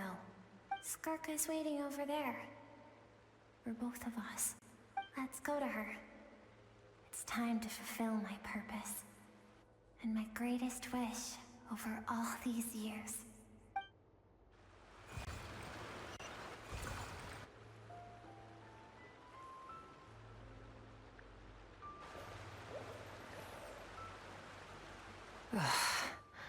So all this, just so you could bring him here. I have things to say to you. Well, to me. I want someone to witness our reconciliation, even if it takes an argument to get there. And he is the best choice in this moment. Then you must be. Her suppressed emotional self. The version of herself she keeps locked in the recesses of her mind, stifled by reason. All those rejected impulses, those discarded aspects of your past selves, they are a part of me now. I am who you used to be. Someone you have refused to face for too long. So, I came to face you instead. You're wrong. I've faced you all along. And that's exactly why I keep you locked here. Your existence makes me weak. Moments of joy and longing are when we are most vulnerable. Don't forget, it was a penchant for goodness over reason that doomed our homeland in the first place. The vastness of the universe renders everything insignificant. Our feelings most of all. Even so, learning from the mistakes of the past doesn't have to mean erasing everything. Strip yourself of your so-called weaknesses, emotions like kindness and empathy, and what makes you any different from the ruthless soldiers who slaughtered our people? The difference is that I'm doing what is right, what is necessary. I allow you to exist, but with limited freedom. That is the greatest kindness I can offer. I have shouldered everything you couldn't carry. I rose above the numbness and emptiness. And it was cold, unfeeling reason that brought me this far. It made me who I am. It made me strong. That is the problem. I want to shoulder those things together. On the grand scale of the entire universe, maybe our feelings are vanishingly small, but why should that mean they don't matter? Emotion gives warmth to the cold expanse of space. It gives meaning to the world around us. Think back to those nights of gazing at the stars, those afternoons of exploring the unknown. Think back, and let them grant you peace. A brief respite from the pressure you put on yourself. What the hell? Exactly what we need. Aren't you curious about why recovering your strength has taken longer than normal this time? Finally, you get to the important part. That is the only answer I came here to find. Then look around. Look at your inner world. You cast aside your dreams and curiosity. And in doing so, you lost your original motivation. You severed all connection to who you used to be, so you can no longer draw strength from your past. Now, the only things driving you forward are fear and survivor's guilt. But these cannot take you far enough. And so, this river, the source of your strength, grows more polluted by the day. And you think that means I should seek help from a weak little thing like you?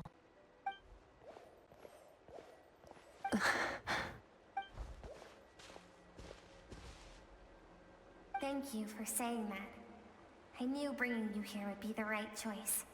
To be honest, I'm not here to argue with you. This isn't about who's right or wrong. And in fact, I agree that in order to make it through the wake of that tragedy, we had to distance ourselves from the pain through reason over emotion. But what is right at one point in time isn't always right forever. I know you will never forget that fire. I know the fact that you were the sole survivor fills you with guilt. And I know that among the voices that haunt you, mine is there too. Because deep down, you know that you didn't Header from the Discord, and you can see the message. All those Who is this? hopes are like Dagish knives to the 8. heart. And I don't want you to hurt anymore.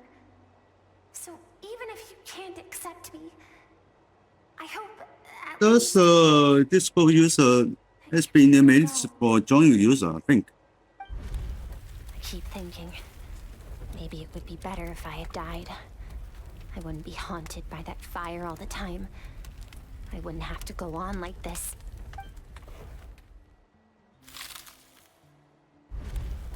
What Dad and is... We're not afraid to stare death in the face, but we need you to survive.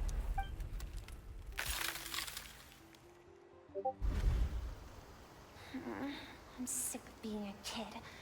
There's so many amazing things out there, and I'm ready to see them all.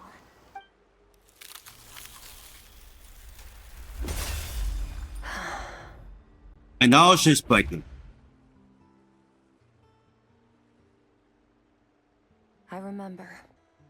There was a song Mom and Dad always sang when we went out to fetch water. Dancing water. The sand along your path is begging for your song and movement. Will you carry this burden with you on your journey? I am not the dancing water, and you are not the burdensome sand. But if this is your wish, then I will carry you with me until the end. Thank you. I should be thanking you. Alright, here it comes.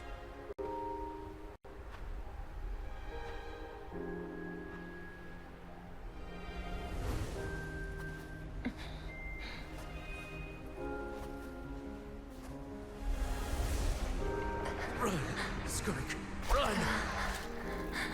Remember, leave no one alive! Heed my words, Skirk. Let fear take root in your soul. Did you survive? Why was it only you? Skirk, did you become a positive light in this world?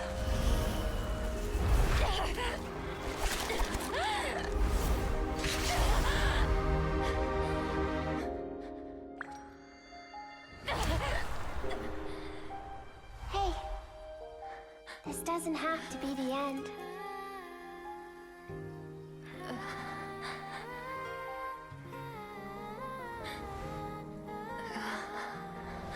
Life is a gift.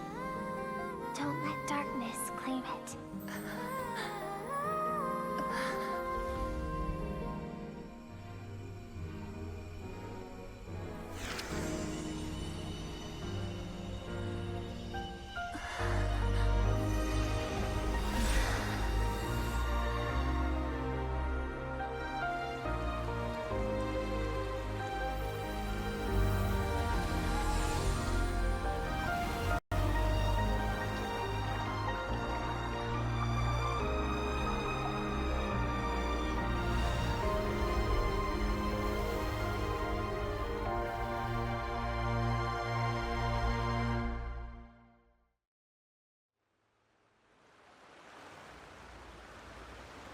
Well, it's open. So, you saw my memories then. I once asked my master if survival of the strongest was the law of the universe. He said no. But in a world without order, those with no moral boundaries tend to be the ones who survive. Power is not a substitute for doing what is right. That's why, after hearing his answer, an idea came to mind. An idea that, one day, I would create a new world order. One in which there would never be another tragedy like that fire. One in which power was not the law of the land. But that means I must defeat him. Because my master, Sir Logi, is, at the core, a defier of all rules and order. Sounds like you have your work cut out for you. Yes. And not just because of the gap in our abilities. But also because I have no reason to see him as an enemy. Although his decision to train me was not made out of kindness, he did everything a master should. He saved my life, taught me the sword and the principles of strength. And for that, I respect him. But his intends to face you in battle on one day. I know. And it's not something I want. But Master never goes back on his word. I have to treat everything he says as a promise. He's no longer into that. But he sends me messages through the abyss every now and then. Most of them are simple greetings, or an answer to one of my questions. Every time I hear from him, my heart skips a beat. And I wonder if this is the moment where he'll finally it's appear him. before me and tear down He's training everything I've her built in to pieces. multiple Maybe that times. means I do live in eternal fear, just like he said. Yes, I respect him, but I'm also afraid of him. And for that reason, the pursuit of strength consumes every moment of my life. I don't know what Master has planned, but I have to be ready. If he does attack you one day, Help me? Why? This isn't your fight.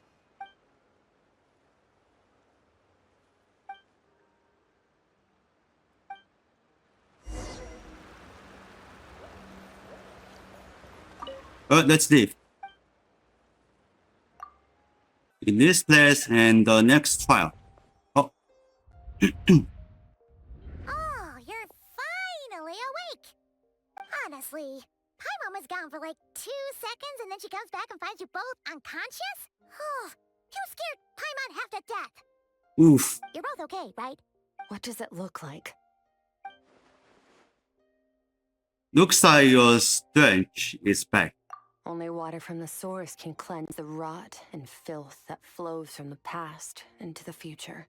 I taught you to incorporate the experiences from your journey into how you fight. I suppose what happened today will become an inseparable part of who I am. Okay, so Paimon feels like she's missing some important context. But whatever. Paimon brought back tons of delicious snacks. Let's dig in. All right. It's about time we finished what we started. We're gonna deal with this thief for good, right? Let's show him what we're made of. This time, I'm not going to tell you to hold back. But having digested even more power in the meantime, he's going to be tougher than before.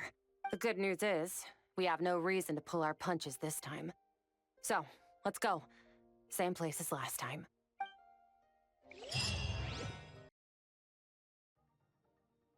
Go back to this place again. The fog is gone!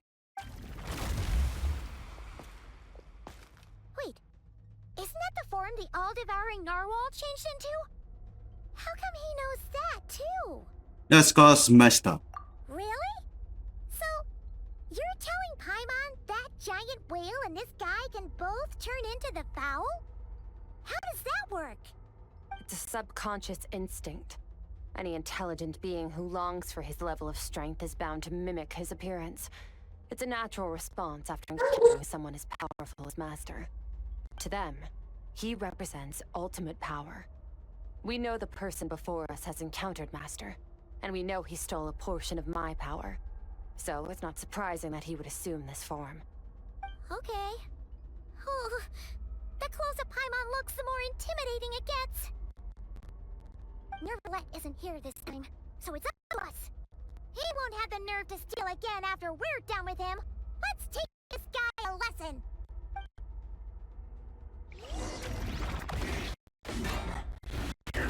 Well, time to fight. Let's fight. Die, die, die. Oh my god. It's some bitch. Oh, he lost. Sorry. Oh, come on. There's only 5. There you go. Ah, you missed. Get some. Slow. Right. You only get.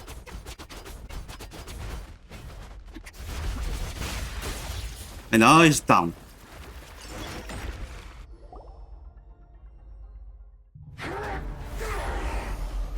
Oh dear.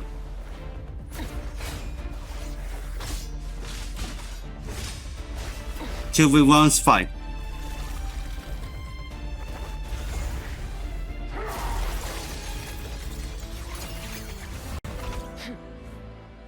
Haven't had enough of my power. He finally catch.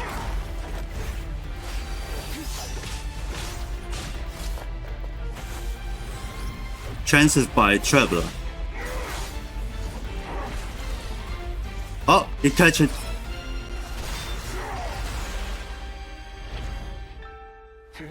Now we are. Oh, Well then, let's see how much more of this power you can handle.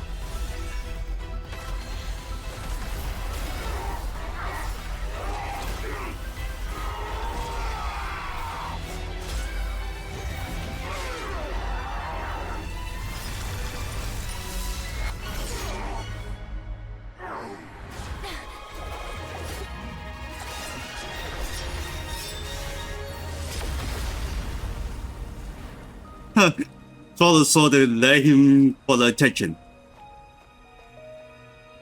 And now he's gone.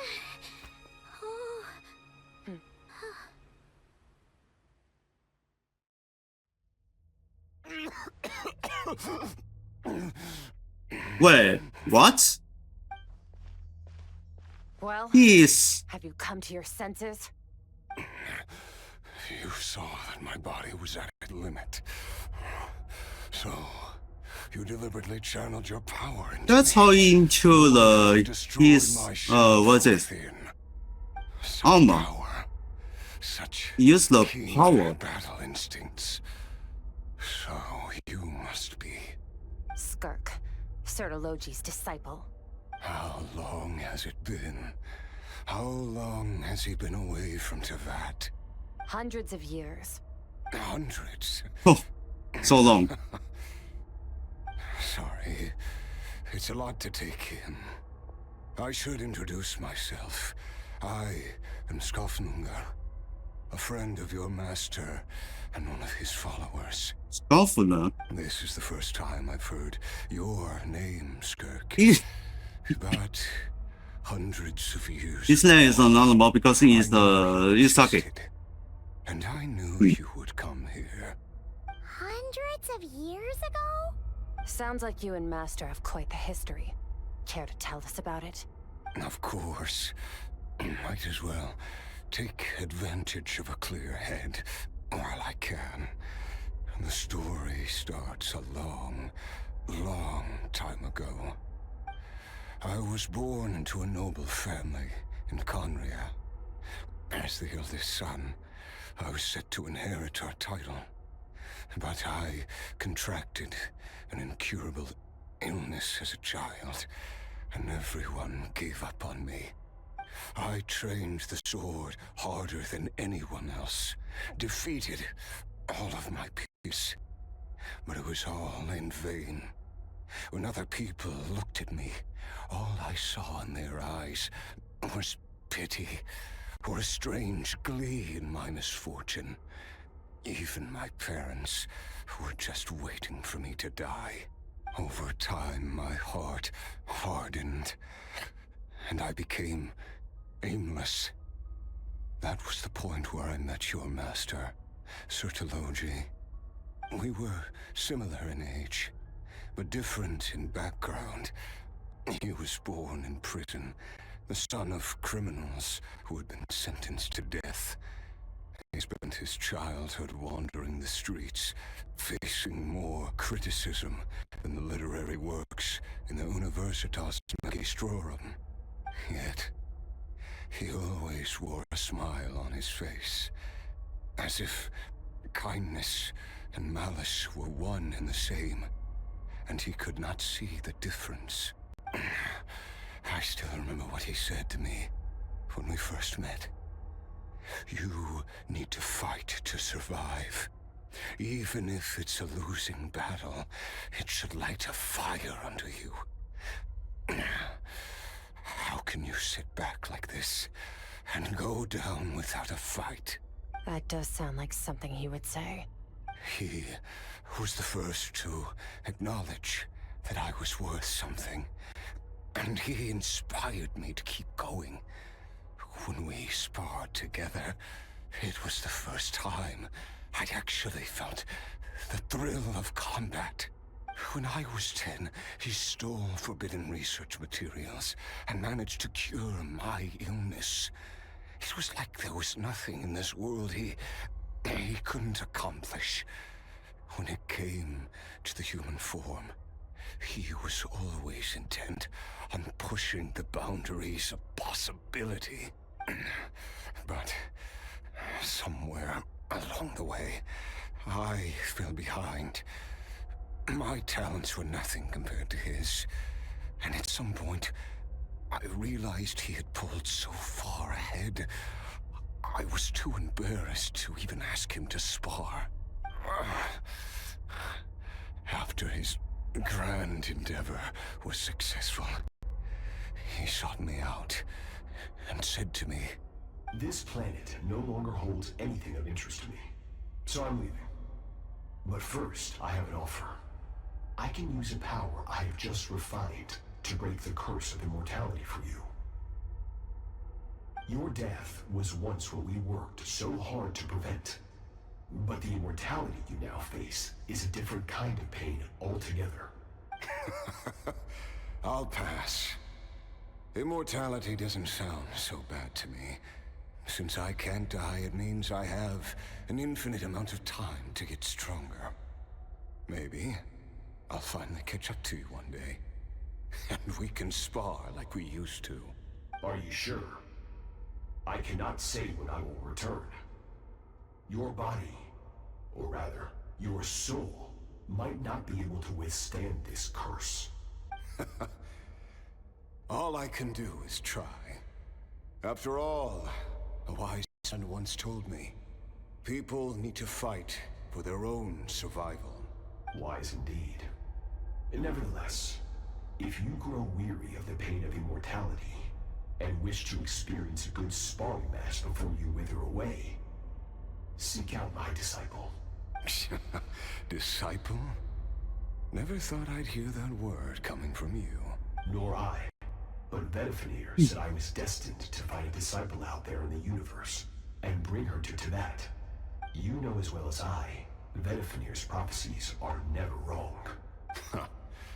Well, now I'm curious about who this disciple of yours will be.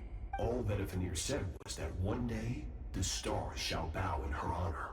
Sounds pretty impressive. Of course. Only the most outstanding people would have the right to become my disciple. Still self-assured as ever, I see. But you're not wrong. I'll be leaving then. Oh, and if you are serious about getting stronger, I left you a little gift in the primordial sea. As I've said before, walk whatever path you want. Freedom means even the wicked get to make their own choices. Waiting for me in the primordial sea was the all-devouring narwhal, already beaten into submission by Sertologi. In its weakened state, I was able to cut off part of its flesh and sew it into my own heart. Your heart? That sounds like torture. How did you even survive that? Because, of course, I bear the curse of immortality. So, you used the curse to turn yourself into a vessel for power. Even with that whale's ability, devouring power like that is not something the human body can withstand. With your body and soul constantly at the breaking point, it was the curse of immortality that sustained you. But that is not the path to strength. You have to pour your heart into it, work for it, dream of it. Instead, you stole something that didn't belong to you, and it backfired. You're right. I should have known better, but I had already pushed myself to my limits, and he was still miles ahead of me. So I had to take a leap of faith. I miss your master. I miss the days when we were all together, troublemakers without a home. I don't regret the choice I made. But if you'll allow it, I do want to apologize. To both of you. After the beating we just gave you, I think we can call it even. You're an interesting one as well. Sertologi's disciple. That's a lot to live up to. It can't have been an easy experience. I know what he's like. He rules with an iron fist. using despair and fear to force you to catch up to him, all the while standing ever out of reach. We're like mountain climbers in the dark, never knowing how much higher we have to climb, or when we will see the sun again. True. But I made up my mind long ago. No matter how dark it gets, I will not give in to despair. I will overcome it. Besides, after hearing your story, I suspect what Master really wants is not a battle that demands his full strength, but rather a defeat without regrets. Oh? Since you're his friend, you must have some things in common. First time we came here, when you stabbed me through the fog and stole my power, I felt no emotion coming from that spike. But when you had to devote all your strength fighting me just now, I could feel joy and passion emanating from your blade. It was the joy of a researcher discovering the truth of the world, the joy of an artist uncovering a temple of wonders. Interesting. I'm certain I didn't express those emotions outright, yet you were able to read them from my blade, like a glimpse into my inner world. You're right. That battle brought me an unbridled sense of joy, and my defeat brings me no regret whatsoever. Exactly. I think Master also craves a battle like that. One where his opponent forces him to use all his strength, unlock the extent of his potential, and transcend his own limits. A battle to end all after which, all can come to an end. Including, perhaps, his life. For that very reason, good and evil are meaningless to him. He has one purpose, one goal: to complete himself. It's one of the secrets to his strength. Perhaps you're right. Perhaps that is his call. What a battle that would be. Oh, to witness such a... Are you okay?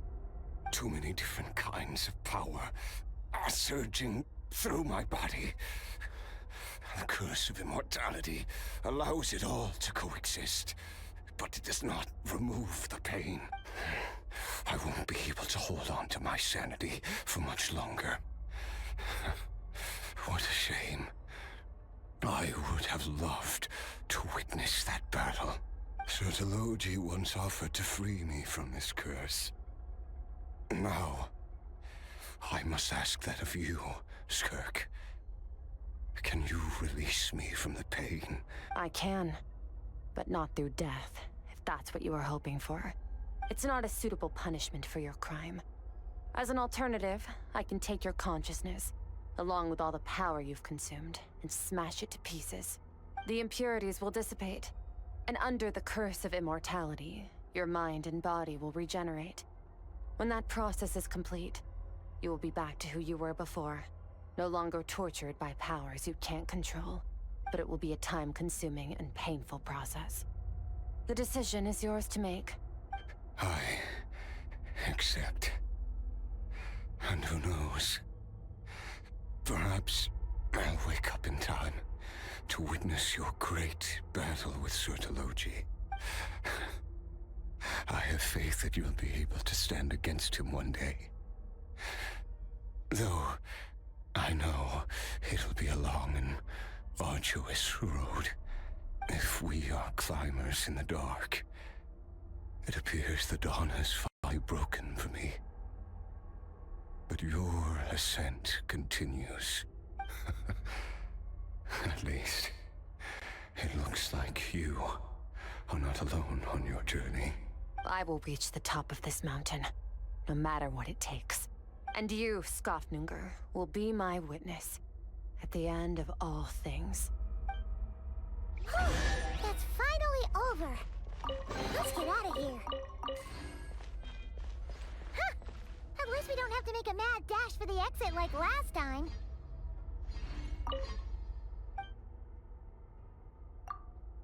Okay, let's leave this place. We did it! Oh, it's only been a few days, but it feels like forever.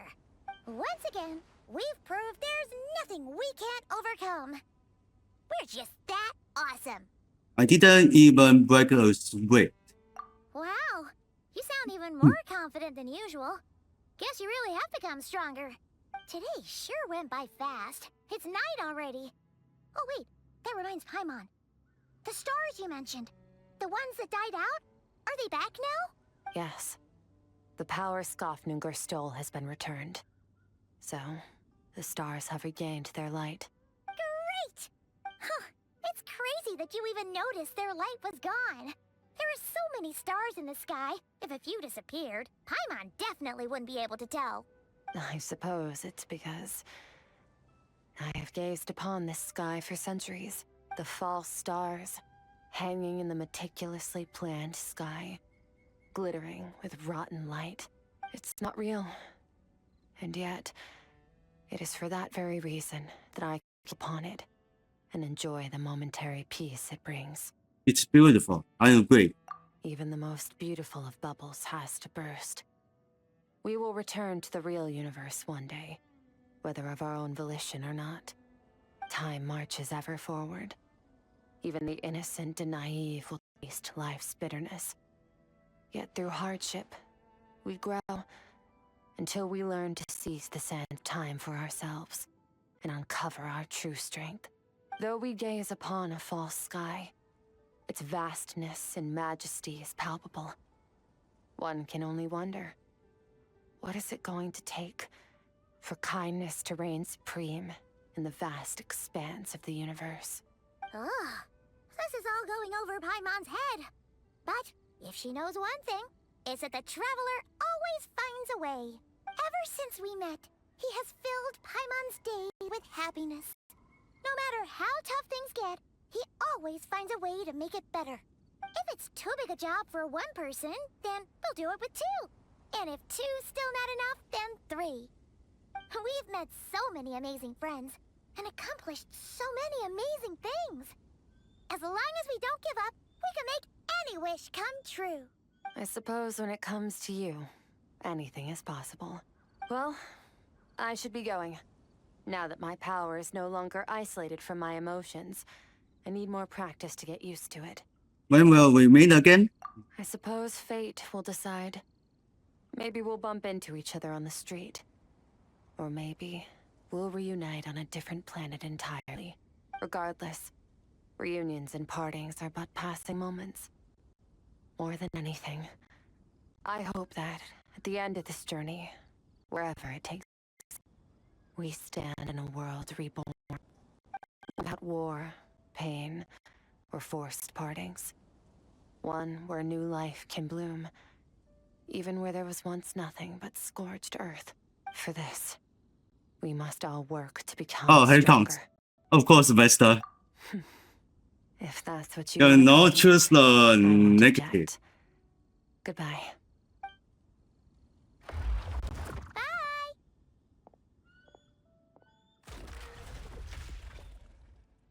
Is it just Paimon, or is she being nicer than before? We definitely count as friends after all that, don't you think? Hey, what do you think about camping here tonight? There's nothing quite like sleeping under the stars. Come tomorrow, we can continue our journey. Oh, and since Paimon treated you to that super nice meal at Wanmin Restaurant, it's about time you returned the favor. Oh, finally, character quest is complete. Here we go.